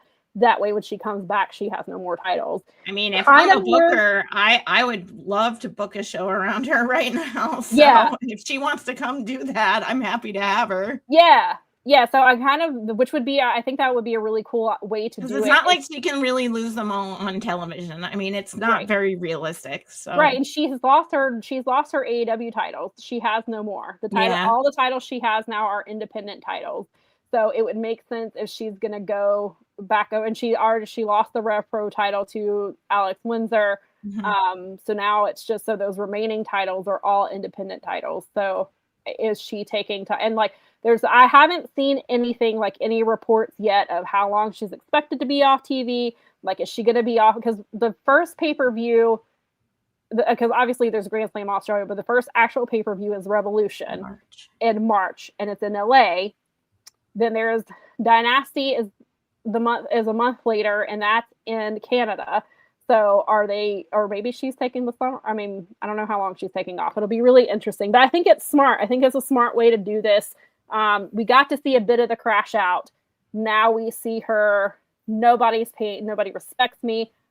You don't respect me. I'm leaving. And then so I like where they're going with this, and it kind of gives the women's division a little bit more room to breathe, I think, if they do it right. But of course, now we still have the issue of Willow being a double champion again, I think, against Willow. But these tag team titles are barely brand new. Yeah, they're brand new. They've not been established yet. And so you have that. Then you have kind of just this weird thing of how they're doing the stuff with Tekla and Stat. And then there's currently nobody challenging for the TBS title. I mean, I know Willow just won it, but no one's challenging. Nobody showed up and was like, okay, well, finally this title's off Mercedes. I want to face you for it. Like, there's nobody lining up to face Willow for either of her titles right this second. I know it's been a week, and, I'm sure Maximum Carnage, hopefully that will play out some more with that. But then, so yeah, there are some questionable things. So maybe with Mercedes being off TV for a bit, they can kind of do some other stuff with the women, and hopefully build the belt. Build the tag belts, get some tag teams going, get a good division rolling, and also have Willow do something with the TBS title separately. Yes. But like you said, it is weird that no one's like jumping out of the rafters and being like, it's me, I'm gonna come. Right. Nobody is I mean, Tekla kind of is. She's teasing. I mean, she's been teasing that she wants that title. So like, she's teasing it. Sisters of Center, I guess, they're still kind of teasing that they want, a shot at the tag titles. But there's nobody, and that's the thing with the TBS championship. Nobody has been like trying to get, and it just happened to be that they did the Willow Mercedes story because they have the story built for their long history together, or their history for the last couple of years. So, but there's nobody like lining up to take that TBS title.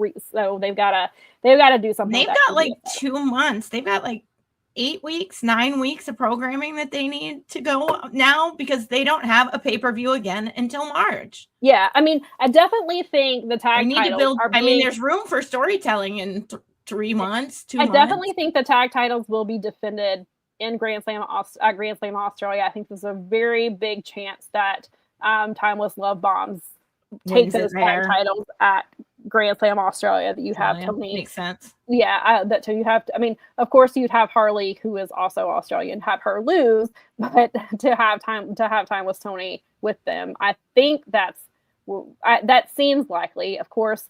I don't know. Hopefully they have a plan for these tag titles, because it's a little questionable the way. But then you've also, like, on the other hand, like, you just added Maya World and Hyann to your tag team title picture. So hopefully they'll. I know. And again, I know. Yeah. Ironically, when they showed up for work and filled in for 2 other people, those 2 other people are looking pretty dumb right now. Yeah, they are. And then Vert Vixen, I was glad to see her. She's really good. She's been on AEW programming before, but she's been on Dark. She's been her, ROH some. She was champion in, I can't remember. It's a West Coast promotion. But she was champion there for a really long time. I don't know if that's the current title that Marina now has. In Defy? Was she the Defy Women's Champion for a really long time? I think she was. I don't know if she still is, but I know she was at some point. Marina has the Defy Championship now, but I think Vert Vixen, I think that was the title, if I remember correctly. But she had it for quite a while. Let's see. I was gonna go back up to one of the comments there was a comment about Kyle O'Reilly. My understanding was that he was not legitimately hurt. They were just trying to get him out of the C2 and needed a reason to do it, which would make sense because when he got hurt, Jon Moxley came in and immediately started stomping his arm in a worked injury type of way, which makes me think that it was not a legitimate injury. But I was thinking about Kyle earlier because Kyle, we saw him, he came and gave Roddy encouragement. Roddy won his one C2 match, and then we've not seen Kyle since then. So I don't know what they're doing with that. But from what I understand, I have not seen any reports since that injury. I have not seen any reports saying that he was legitimately injured, how much time he could be missing, which makes me suspect that it was just for TV and they didn't want him in the C2 because they were doing the Jon Moxley as the babyface story. And so Kyle kind of kicked that off by beating him twice, or getting him to tap twice. And so that was his role in the story. And we're not booking them right now. And so I don't know. I would like Kyle O'Reilly back on my TV, especially if it was not a legitimate injury. And then, Megan Bayne. I would love to see Megan Bayne versus Willow. And we saw Megan Bayne show up to help Marina last night. Which is interesting. So they're kind of still in each other's orbit. I don't know that they're going to have tag titles anytime soon, but if they're not, Megan Bayne needs I would love to see her with a singles title. I do think they do kind of seem to be setting Tekla up to beat Stat. Michael says, no offense to Stat, but I need her to drop the title. The world title scene is not interesting. Yeah, it seems like they got Chris there and then just kind of stop. Which is what they tend to do in the women's division. They get you there and then they stop. And so I don't know what they're doing. I need them to figure it out, though. Yeah, I mean, it kind of goes back to the Hangman thing, that he's not good at booking vanilla babyface world champs. And I think it was also because Stat was a tweener for so long and she was leaning more towards the heel side, and so I think people are still trying to adjust to her as the baby face. And like, she obviously puts on really good matches, but like, we gotta figure out the character part of it. Stat was made champ with no direction, no character development, no story, and they took it off of their most over star. I mean, and he said, also TK is not even put Stat doing on TV what she does best, wrestle. Well, she did wrestle last night. Granted, it was in a trio situation, and she will be in a trio situation on Wednesday, which I assume is going to help even more leading toward Tekla versus Stat. But are we doing Tekla versus Stat at Grand Slam, or are we doing Tekla versus Stat at Revolution? And then that kind of might depend on how they build the story. Then again, I don't, we've seen how they've built her stories and they've not been great. And so, I get it. I mean, I think they work, but I can understand that he was saying that I've talked to my friends about this, but I feel like Sisters of Sins don't really gel. They're very different different archetypes of alt girls. Tekla is wacky, kind of, and the other two are goth spooky, which I mean, that's a fair point. And Crash says that Megan could really carry and elevate the TBS title, especially because she's going around. She's still very active in Stardom. Like, she's still doing all kinds of stuff. Willow's kind of safe, but she's got the tag titles to elevate to with Harley. I think they'll lose them soon enough. Hype will taper off. And again, like, Willow's incredible. And like, ideally, like, Willow should have 2 titles because she's that great. But when they're brand new tag team titles that have that's the part I don't like. Here for maybe 8 weeks. Like, they've not been around very long. I don't like this. If we were gonna, like, I don't mind Willow. I think at this point, because we don't have firm direction with the TBS title or the tag titles, you don't need to put both of them on Willow. Like, you can't make Willow solve everything. And since we're still on the AEW stuff, we did have a big surprise on Wednesday. I thought so. I got some. They showed the. They put the promo on Twitter first, which is how I saw it because a friend sent it to me, and then like immediately as soon as AEW aired or started, they aired the earlier today segment, and that's how we found out that Jake something is now in AEW, but under his shoot name of Jake Doyle. And he has already joined the Don Callis family because Don Callis is smart and can recognize talent when he sees it, unlike TNA. Did nothing with, who completely wasted not only Jake something, but the Beast Mortos, who was Taurus back in TNA and won 0 matches when he was in TNA. So they don't know what they're doing a lot of the time, which we know. But it's really funny too, because a lot of the feedback when he debuted was people were like, oh man, TNA did him so dirty. Like they just didn't they didn't know what to do. And he seems like he's a big dude. He's got that scary look about him. I always liked him in TNA, incredible. But not the booking. I like him. Yeah. Like I thought he was a good wrestler, but it was TNA.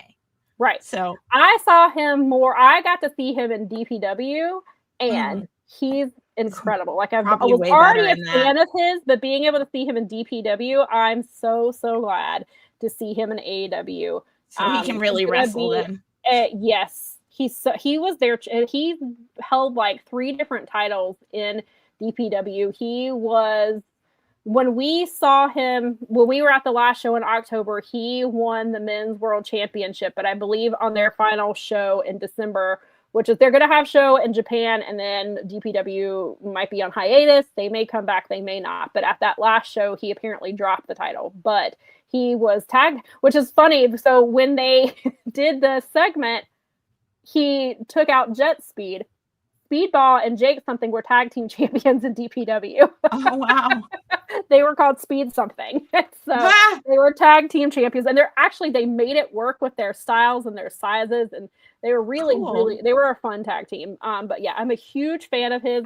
It's going to take a really long time for me to get used. Maybe not a really long time. It feels like it will take me a long time to call him by his new name. I know it's a legit name.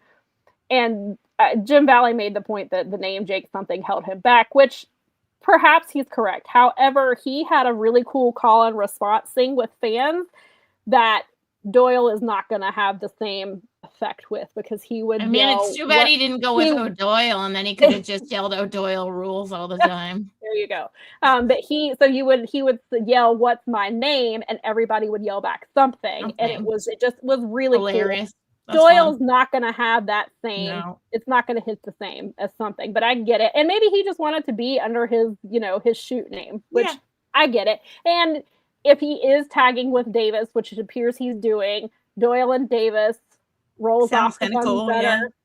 Yeah. You have CNC and Cope and Christian. You could have obviously various ways of D&D, obviously Dungeons and Dragons, but D&D, if they went that route, with it, hopefully they don't, but they like to get lazy with tag names. I'm looking at you, Mega Powers. Mega, the Mega Problems. Oh, God, I hate that name. There's such a those 2 women deserve a better name than Mega Problems. Flight. I hate it. So hopefully, if Doyle and Dunk stay together, they'll come up with a better name for them. But I like where they've put him. I think having him come out of the gate being this big monster, which they already have big monsters. They've got Brian Cage, who's out because he's had surgery, but they've got Lance Archer, who's still on Collision. I love this thing where they're doing Josh Alexander's coming and he's talking to the camera, and behind him is Lance Archer just throwing people around as he's like talking very seriously and talking about how, all the things they're going to do. And Lance is just throwing people around. I like that. So I agree. Jake Doyle is a huge get for them. And I think it was smart to have him debut last week versus this week, because TNA TNA is debuting this week on AMC. January the 15th is their big debut, and so I like that they kind of didn't. Like they didn't have Jake show up the night before. That's kind of I kind of like that they did it, but I do like that they're just like right out of the gate. Like they fumbled this dude. Like we're about to do something huge with him. Yeah, I hope so, because he's awesome. I mean, there's tons of potential there for them to use him. So yes. And see, and I'm glad that Crash said this, because Crash said, Jake, something is a bit of a callback to a Punk thing, though. I would guess I like it, but it depends on your gimmick, or if you're not being booked well, it could obviously prove detrimental. And see, and that's what I thought. Nikki and I were talking about the other night. I was like, I'm pretty sure the something is related to a rock singer, which Punk would make sense. Because there's a wrestler that we used to see in PWX that was Danny Only, and Only was after, and it was after like some punk rock singer. And I think Jake something was the same way, but right, if you're not being booked or have the gimmick, it wouldn't make sense. Yeah, so right. Maybe that's why he kind of decided, you know what, I'm just going to go with my real name. Or maybe he just was like, you know what, I've been tied to Jake something for so long, let me go by my shoot name now. But yeah, I'm really excited. And then we also got the answer to my question from Wrestle Dynamite. Wrestle Kingdom. What if I can get my words out? Wrestle Kingdom. Right. I asked when Andrade was out there, I said, I'm curious to see if Andrade finishes up whatever he's doing in New Japan, or if he'll come back to Dynamite this week and do like both, like continue his relationship with New Japan. And we got our answer, because Andrade returned on Wednesday as well. The lights went out. Was not the Sting. Lights. Was not Sting. It was the Andrade. Lights were so apparently, because there was Kevin Ely was actually at the show on Wednesday. He was in the building, and so there was like lighting issues regardless of the lights coming on and off, because there was like one errant light that kept like flashing and doing whatever it felt like doing. And so it was like we were all making fun of the warring lights, but we kept checking in with Kevin, and we were like, legit, or is the light like, did the lights go out again? Like, is this legit lights out, or is this that lamp being a jerk again? Yeah. So he's like giving us reports from the building about the lighting situation. It's very fantastic. Funny. Yeah, so Andrade is back. It'll be interesting to see what the plan was for him originally. I'm guessing they're just going to pick up with whatever that was supposed to be. Yeah, I'm not sure. We do have babyface Bucks. Yes. Because they came out. They helped Jack Perry, which the last time we saw some stuff with Jack was he was yelling at them at the New Japan show in California about how they left him, and he had been tied to the front of Darby's bus. I mean, to his own bus. I'm sorry. Darby had tied him to the front of his own bus, and they left him. And so there was some tension, but he did. So they seem to be good now. They came out with they got their literal Bucks back. Like, we got that entrance. We have the baby face Bucks. Awesome. It's so good. So like, it felt good. We have baby face Bucks and baby face Mox. I know. At the same time on the same show. Then I didn't realize it until we were like halfway through the show. That episode of Dynamite had all 4 pillars on it. And I can't remember the last time all 4 pillars were featured on an episode. Okay. Yeah, you're right. Because we had the backstage segments with Darby. Jack had a match. Yep. MJF had his segment, and Sammy Guevara had a match with Bandito, which I was talking about. I was like, that was the best Sammy has looked in a while, but also his opponent was Bandito. So good for him for showing up. Yeah, so I was like, oh, that's interesting. I was like, I can't remember the last time all 4 of them were on a show together. Yeah, yes, those lights did go into business. They for certainly did. It was kind of funny. They were fighting with the lights too. El Idolo, Andrade better be on his best behavior from now on backstage. He seemed to have been, the last time he was around, seemed to be, or not last time, as in last time is before they fired him because he punched Sammy in the face. But when he was around this brief little bit, seemed to be. But yeah, he's very unpredictable. I never like. Yeah, I mean, I am excited. Like, he's had some really good matches. Like, he had some great C2 matches, and so like, but he's also not been great backstage. And when he gets tired of being somewhere, then he will find a way to leave. So, like, how long is he going to be happy in AEW? But now he's back in New Japan as well. So he's got that. He's currently the champion in Puerto Rico. He's doing HOG wrestling. So maybe now that he's doing more indies and stuff, maybe he'll be... Maybe tone it down a little, because maybe this is, I mean, you're not married to a Flair anymore and your life is different. And maybe he's like, here's hoping that he takes his professional career more professionally. Right. Just because he's really great. I mean, I really enjoyed a lot of his wrestling all the way back to NXT. I just, that kind of stuff can't go on. Yeah, so I am cautiously optimistic with anything that happens with Andrade. Like, he can still go in the ring when he cares about it. He's good, but then, like, is he gonna try to start a fight to get fired again because he doesn't want to be there? Are him and Sammy gonna be okay if they're not that Sammy's booked that often on AEW television, but are they gonna be cool? How is this gonna work? So we shall see. Maybe this will be one of the things that unfolds and that we're talking about in our best of 2026. Remember when Andrade came back and how well that ended? Maybe by the time we do our best of in 2026, he'll still be there. He'll be on his best behavior. He'll be having banger C2 matches. Yeah, I hope so. Maybe he'll be in the New Japan Cup or something. Maybe he'll just, maybe he'll just focus on wrestling and being a pro and not worrying about wrestle. That's the thing about it. Because he can wrestle. I mean, he can still go, so he may as well. I mean, yes, there was. I was going to go back to a comment real quick. They said, this is going back to Jake something. He said he thought it was a meta reference to Mike Awesome, like the Workhorseman is not being able to make that makes that something name a bit more palatable. And then yes, Darby does it too.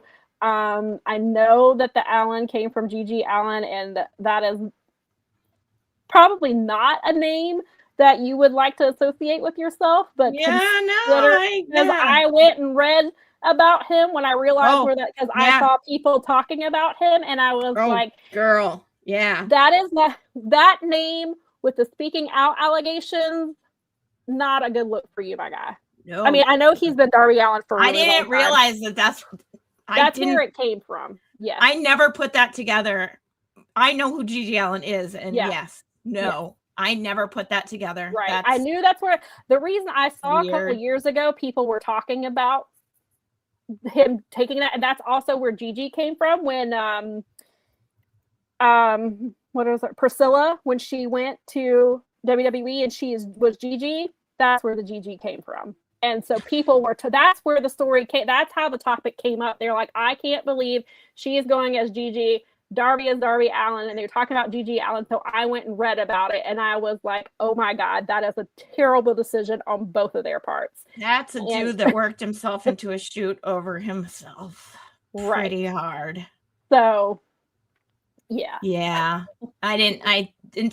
makes sense, but until someone said it, I guess I just never thought about it too hard. Right. So again, not a good choice. And anyway, we'll bring up Andrew's comment. Wrestler of the Year is clearly Místico. From the matches I saw of Místico this year, he had incredible matches.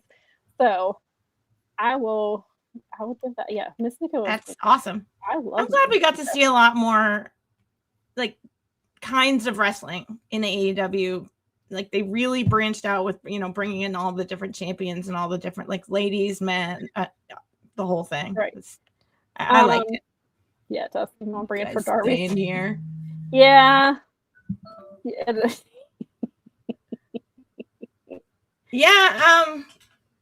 don't know why. I don't know why he's such a target for people, but he seems to have grown and matured. However, Andrade did bait him.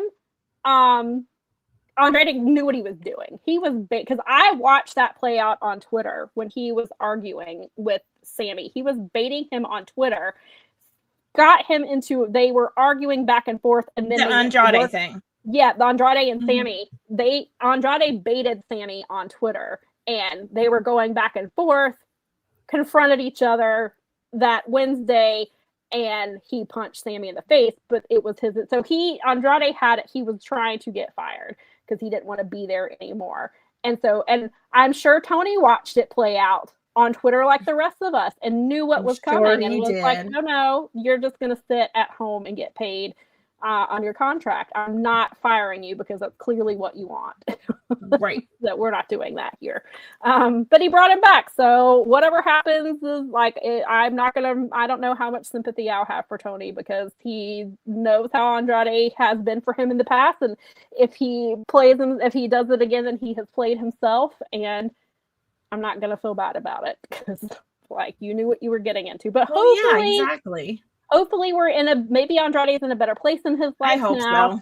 Maybe he gave Tony a reason to bring him back other than like, cause not that Andrade's like not somebody people tune in to see, but like, it's not like he's this huge moneymaker for him. So it's not like they're bringing in like a huge, I mean, I don't want to say Andrade is not a huge name, but like, you're not bringing Kevin Owens in. Right. Exactly. So, he must have said something. They must have figured out something that would work. And hopefully, and maybe it is because, I mean, maybe part of it too is they are doing more of the market where they're in, like their Collision is they're right now doing their residency and where they're in, I believe it's Arlington is where they're at. So obviously they are focusing more on their Lucha Libre wrestlers. They're getting ready to go to California, which they also tend to focus more on the Lucha Libre style of wrestling when they go to California. They've gone to Mexico. So perhaps he wants a big name I don't know. I mean, is Andrade still a big name among Mexican wrestling fans? I would assume yes, but I'm not positive. Yeah. But maybe that's another reason he felt like it's worth it. Like Andrade could sell tickets for us in Mexico and Texas. Maybe he's worth whatever headaches he could potentially cause. But maybe Andrade is in a better place in his life. Maybe they've worked things out. I don't know. We shall see how it turns out. Yeah, they did get along really well. He did mention that to me when I asked him about Andrade coming back. He made that clear. And the first time when this whole contract situation, even before the contract situation, he has said that they got along really well. So perhaps Andrade's got to get paid, so he might want to be on his best behavior. Right.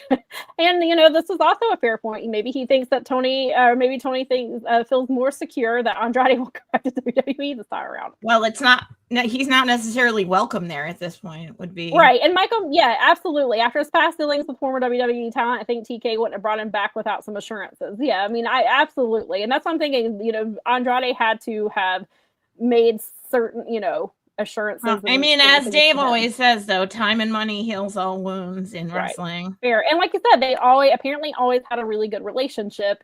They still liked each other. They were still cordial, even with the way things went down. So we shall see. I hope he behaves. I hope so too. I try to be optimistic that people can handle their business. Yeah. It's just the way I want to lean towards, he's going to be fine and everything will be great. And we'll be talking about how he had some bangers next year. Maybe he'll be in some match of the year conversations next year. Maybe we'll be like, hey, awesome. He had a banger C2 like he did the last time around. So, I mean, who knows what we'll be talking about within the next few months with him. Fair. People will be on their last behavior when they know if it's a last chance. That's a fair point. I mean, he doesn't have pretty much anywhere else to go at. I mean, it seems like people will always. Well, yeah, I mean, that's true. That's true. And there's always a place. Yeah. But we'll see what happens. So the other big thing that is going to be happening this week, I touched on it briefly, and I'll come back to Maria's comment because I wanted to save it for this. TNA, as I mentioned, is making its big AMC debut this Thursday. And apparently, because it's on AMC, I guess that's where some of these crossovers are. Maria pointed out, which I had seen, that Paris Hilton will be one of the hosts for this show. Oh, I think she said Paris, but actually I think it might be Perez Hilton. I think it's Perez, if I'm not mistaken, because I saw a reference to it last night. You know what? We're gonna double check. I think it's Perez, not Paris. Let's see. Oh my gosh, they have But kids. either way, what a weird fit.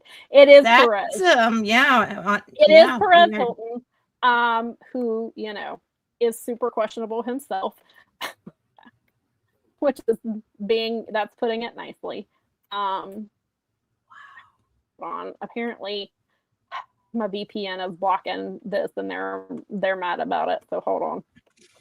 I'm trying to read this about. Yeah, so is Perez Hilton a wrestling fan? Is that why we're doing this? Or do people think does TNA think people care about Perez Hilton in the big 2026? Let's see. Hang on. Yeah, that's a hard one for me to answer because those kids were around like behind me and I only saw them from the, and I'm not big into like celebrity culture or anything like that. It's just not it just says he's scheduled to appear. He announced the news over his social media pages and added that he took his child to see TNA in Las Vegas in 2025. Hilton did not give details about what he's doing at the show. But yeah, so that's a thing that's happening. That'll be interesting. They did announce that AJ Styles will be there. That was announced Friday. That AJ Styles will be. They need to be careful with that because there's some controversy with the Hilton Hotel situation right now because of Perez Hilton is not related. He's not a Hilton as in Perez Hilton. Perez Hilton uses that name because he's a celebrity. He was he's trying to like associate he was himself. A celebrity blogger in the early 2000s and was always causing drama and mess. But Perez Hilton's not his shoot name. Hilton was a name that he took because that was the time that Paris Hilton was the socialite everywhere with Nicole. So he's not officially, he's not an actual Hilton. So he's just an influencer then. Well, he was one of the most famous bloggers in the early 2000s. He was running against TMZ. He was he had celebrity gossip. Perez Hilton in the early to mid 2000s was huge. This would have made sense for TNA in 2005. Okay. No, it doesnn't matter. But if this back in 2025, this would have been huge. That makes sense. Why I would have I don't know why they're going. Why they think anybody cares about Perez Hilton in 2026, especially because he's he's very questionable. Maybe not the best person. Again, TNA, it kind of makes sense that TNA would associate with him, but it would have made sense 20 years ago, not now. But so AJ Styles has been announced. He will be on the show.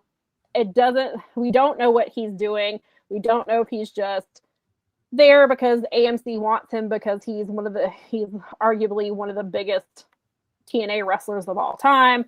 They obviously have a relationship with WWE.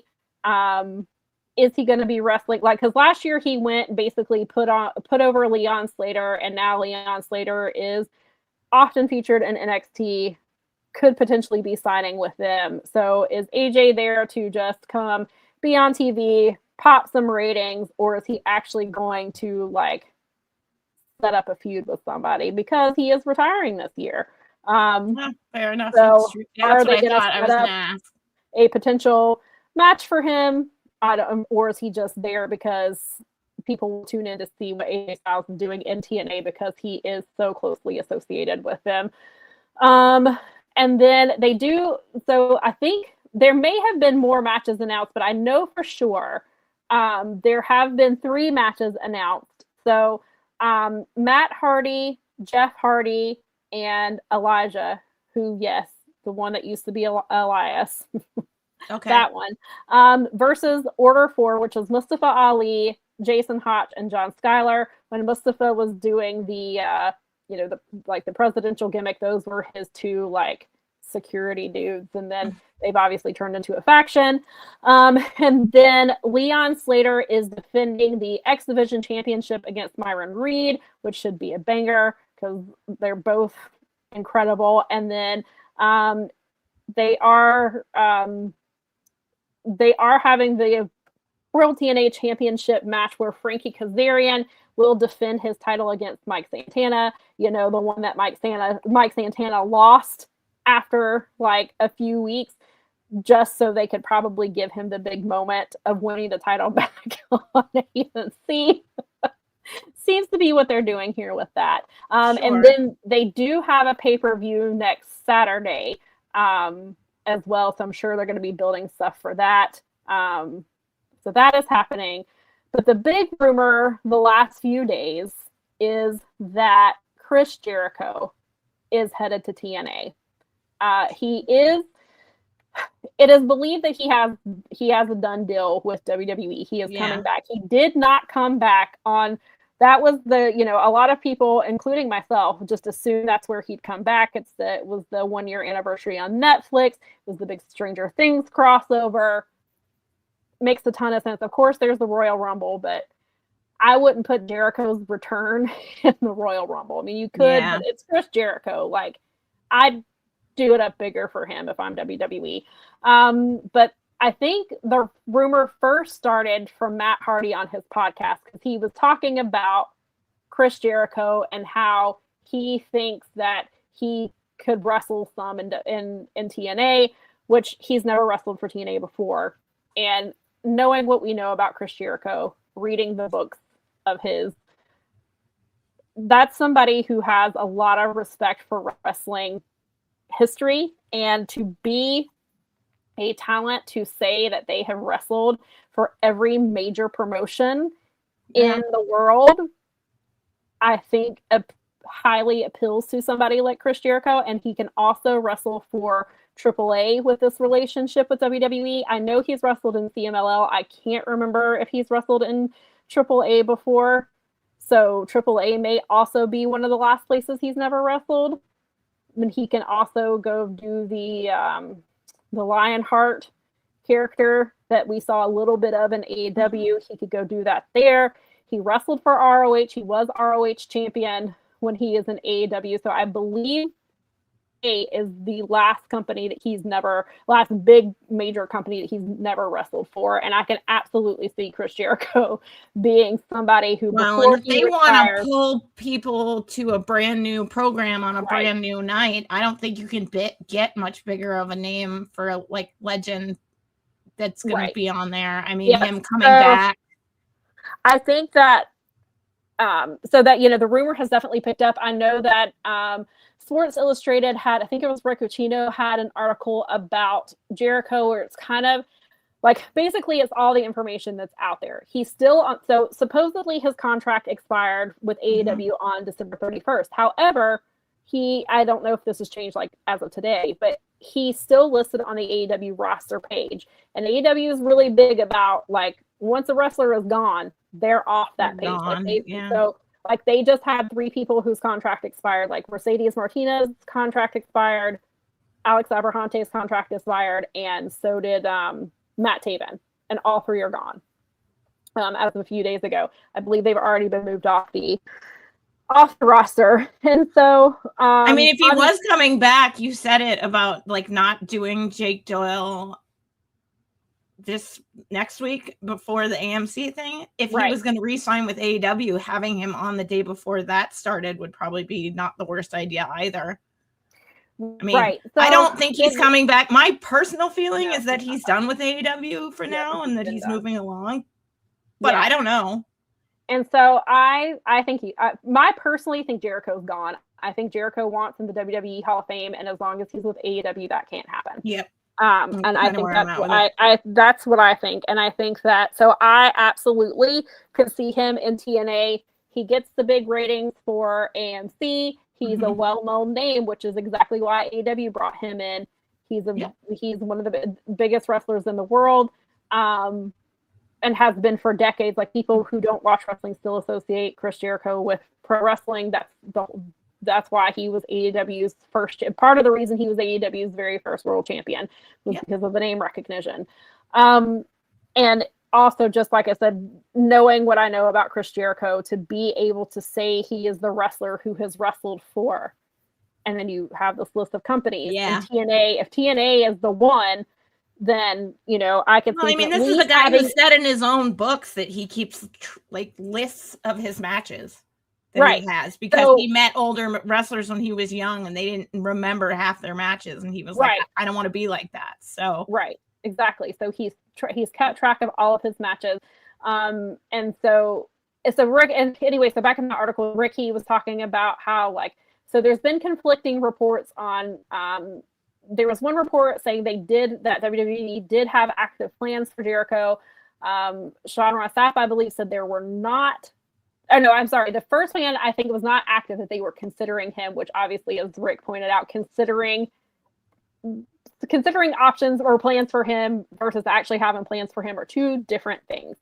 So they could have been considering options for him to be at the January 5th show.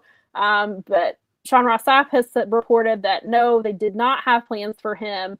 So there's conflicting reports out with that. But then Andrew Baydala was talking about it yesterday. And Andrew Baydala is talking about it, I guess, on his podcast as well on Friday. He believes that Jericho is going to TNA first, has a done deal with WWE, is doing this first, then coming over. Because I believe it was Andrew who made the point that Jericho doesn't really have any more chances to make surprises anywhere.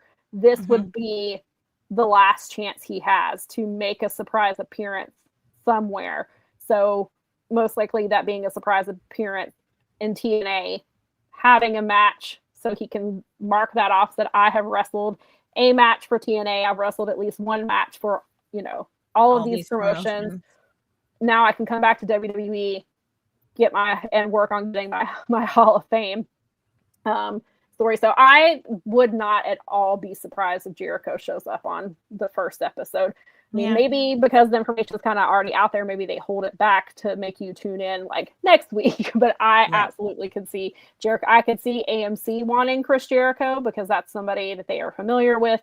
I don't know how accurate it is. I had heard that Fozzy was going on tour in February, and that was why he wasn't going to be in the Rumble, but I don't know if that's accurate because I don't know. I don't keep up with that. So that could kind of play into it, but I could absolutely see Chris Jericho going to TNA at some point just to check it off of his list. Let's see reasonable here. This looks like this is 2025 tour stuff. So let's see. Googling 2026 Fozzy dates. Let's see. Are they going on tour in 2026? Maybe. I don't know. Maybe they're not. What is this? Let's see. You're not up on the Fozzy tour schedule. Oh, he'll be if this Bands in Town is correct, he will be in the UK in February. He has lots of dates in February. Starting February the 6th, he'll be in Brighton, Fozzy will be in Brighton. They're going to Cardiff, Glasgow, Camden. Oh, and then so they're touring the UK up until February 21st, which also WWE is currently in the UK, but depending on this, and he's not going to come back at a UK show. That's not happening. But then apparently May the 7th, he has a show in Daytona Beach. And then in May, they're playing some festival. So maybe maybe that tweet was correct. Maybe he won't be in the Royal Rumble because that's at the end of January and he's going on tour in February. So maybe he does TNA for a bit and then goes and does his Fozzy tour and then shows up in WWE. And he can make a couple appearances while he's on tour, crisscrossing. Right, he can he's done with his tour. I mean, I don't want to say a final Mania because I definitely think he'll be on the Saudi Mania show. I'm sure. I think that's absolutely happening. I'm sure. Yeah.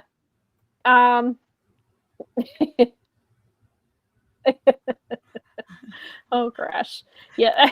This was Jericho and Noah would be funny, and Michael said TJP is Jericho. Yeah, It's in our notes as TNA as Jericho, and I had submitted that, but when Garrett made our slate for us, he put Jericho TNA rumors, which is less fun because I had it as TNA as in our notes. She does. I'm looking right at it. It's hilarious because I saw it in our notes and laughed.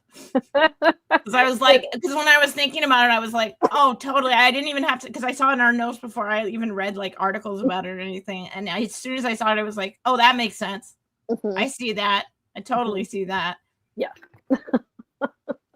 He's not like, he's pretty transparent. Like, he's been pretty transparent. He's written a bunch of books now. Like, he doesn't, like, he seems like he's exactly what he says he is. I mean, so I would, like, he's got it out there. I mean, that guy wants to be in the WWE Hall of Fame. He has to. Like, how could he not? I mean, and I get it for somebody as his, like, and also if AEW ever gets to a point where they have a Hall of Fame, I think Jericho will be in it. He was their first champion. And sure, granted, like the way that, you know, the last couple of years have been, but in the beginning, like, he was a huge force. And like, Tony still has really positive things to say about him. He was on Adrian Hernandez's podcast or radio show recently, and he was really putting over Jericho and saying they had a really good relationship, which I think Tony, in most cases, Tony tends to have good relationships with the talent who work with him. So I think, like, I could absolutely see Chris Jericho going back to WWE, getting in their Hall of Fame, and then coming back to AEW. Like, just like Cody. Like, I can I mean, I don't know. Just part of me just feels like Cody will be back one day. I know we've talked about this before. We talked about it with Keela. It's one day. Right. Possibly. I mean, why not? I don't think Tony's going to handle it the same way because he's the legacy of what they did to help the company. He doesn't have the same kind of weird ego. No. Michael said Chris Jericho, a hot wrestling prospect in 2026 at the big age of 55. These are the ends. At least he's not running for president or some shit. Yet. Yeah, I know. People were joking that that's the reason he wasn't on the January 5th shows, because he was preparing. He and his wife were preparing for the big anniversary. I mean, we'd go full. That's like all we're missing, basically, to go full idiocracy. So, but Jericho, there was something I was going to say. Oh, but so, you know, obviously the thought had been that the reason he wasn't on TV is because fans were sick of him. And I saw it was like, I think it was a Q&A and Select Poll or something where Sean had said Jericho had not been on TV in a while because even though they have a really good relationship with him, he was well aware that the fans were tired of Jericho and took him off TV.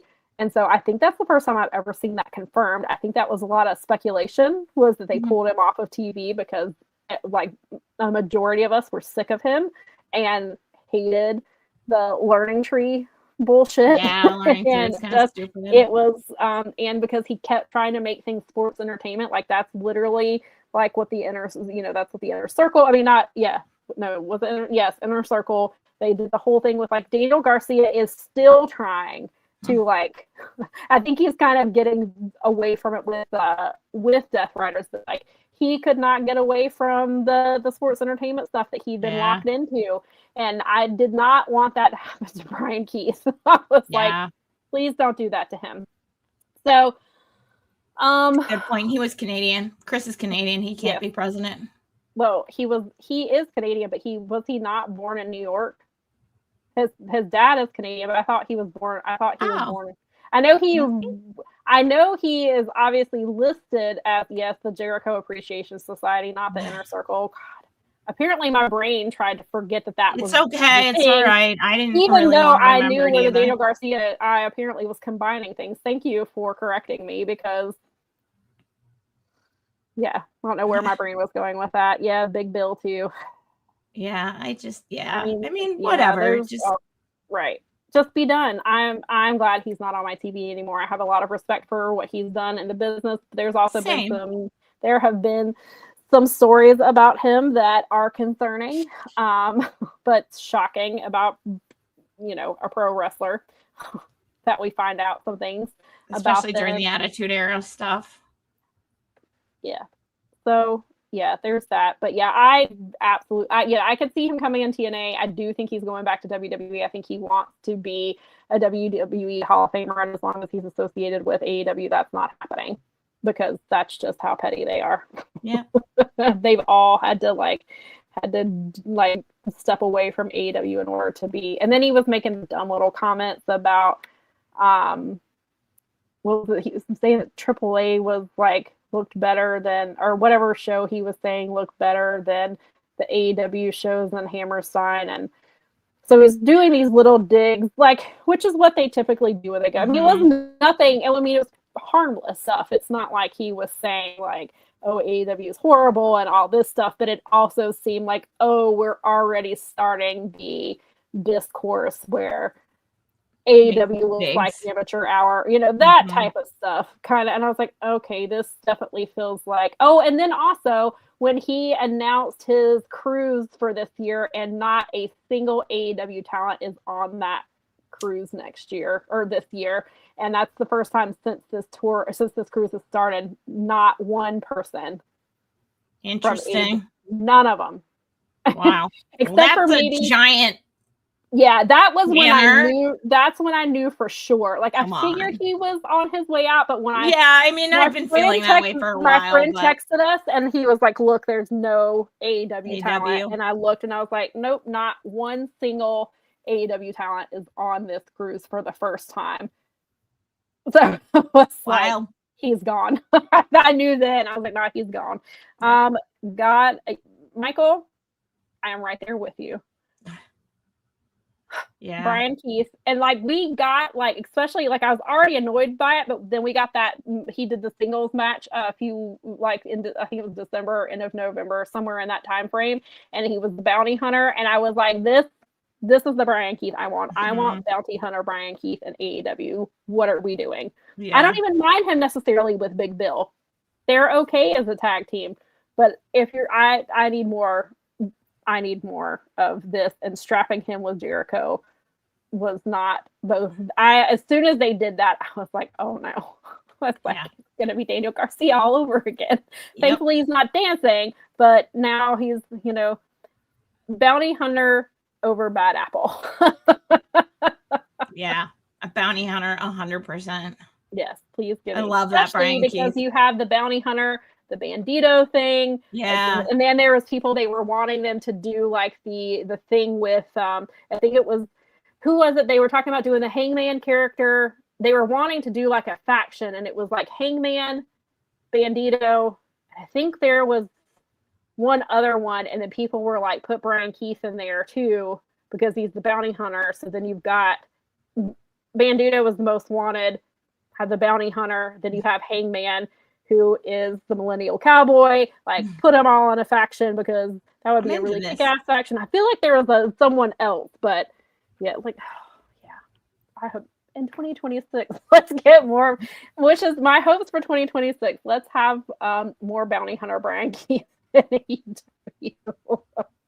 Let's do that. Yes. Flowering tree, apples, low-hanging fruit, etc., etc. Yeah. Rinse, repeat. Yeah. I'm glad those days are over. I hope so. I hope this was so good. Oh dear. Oh gosh. Okay. So I believe that we have covered all of the topics we're going to cover on here. So thank you for being with us, and thank you for Mel for spending her birthday in front of her birthday with us. Thanks for hanging out, you guys. Yeah. So definitely make sure. If you have not already subscribed, please do that. It helps us. You can turn on your notifications. There's shows all the time, because I know that the Wrap has moved to Monday nights. They will now be after Raw, and then the audio airs Tuesday morning. But so instead of being on Tuesday nights after NXT, they have moved over to Monday nights after Raw.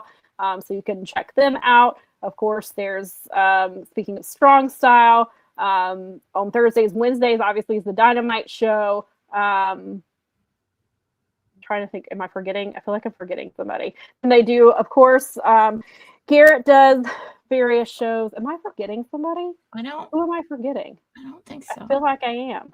Maybe I'm not. Maybe I just feel like I am. If I'm forgetting somebody, I'm very sorry.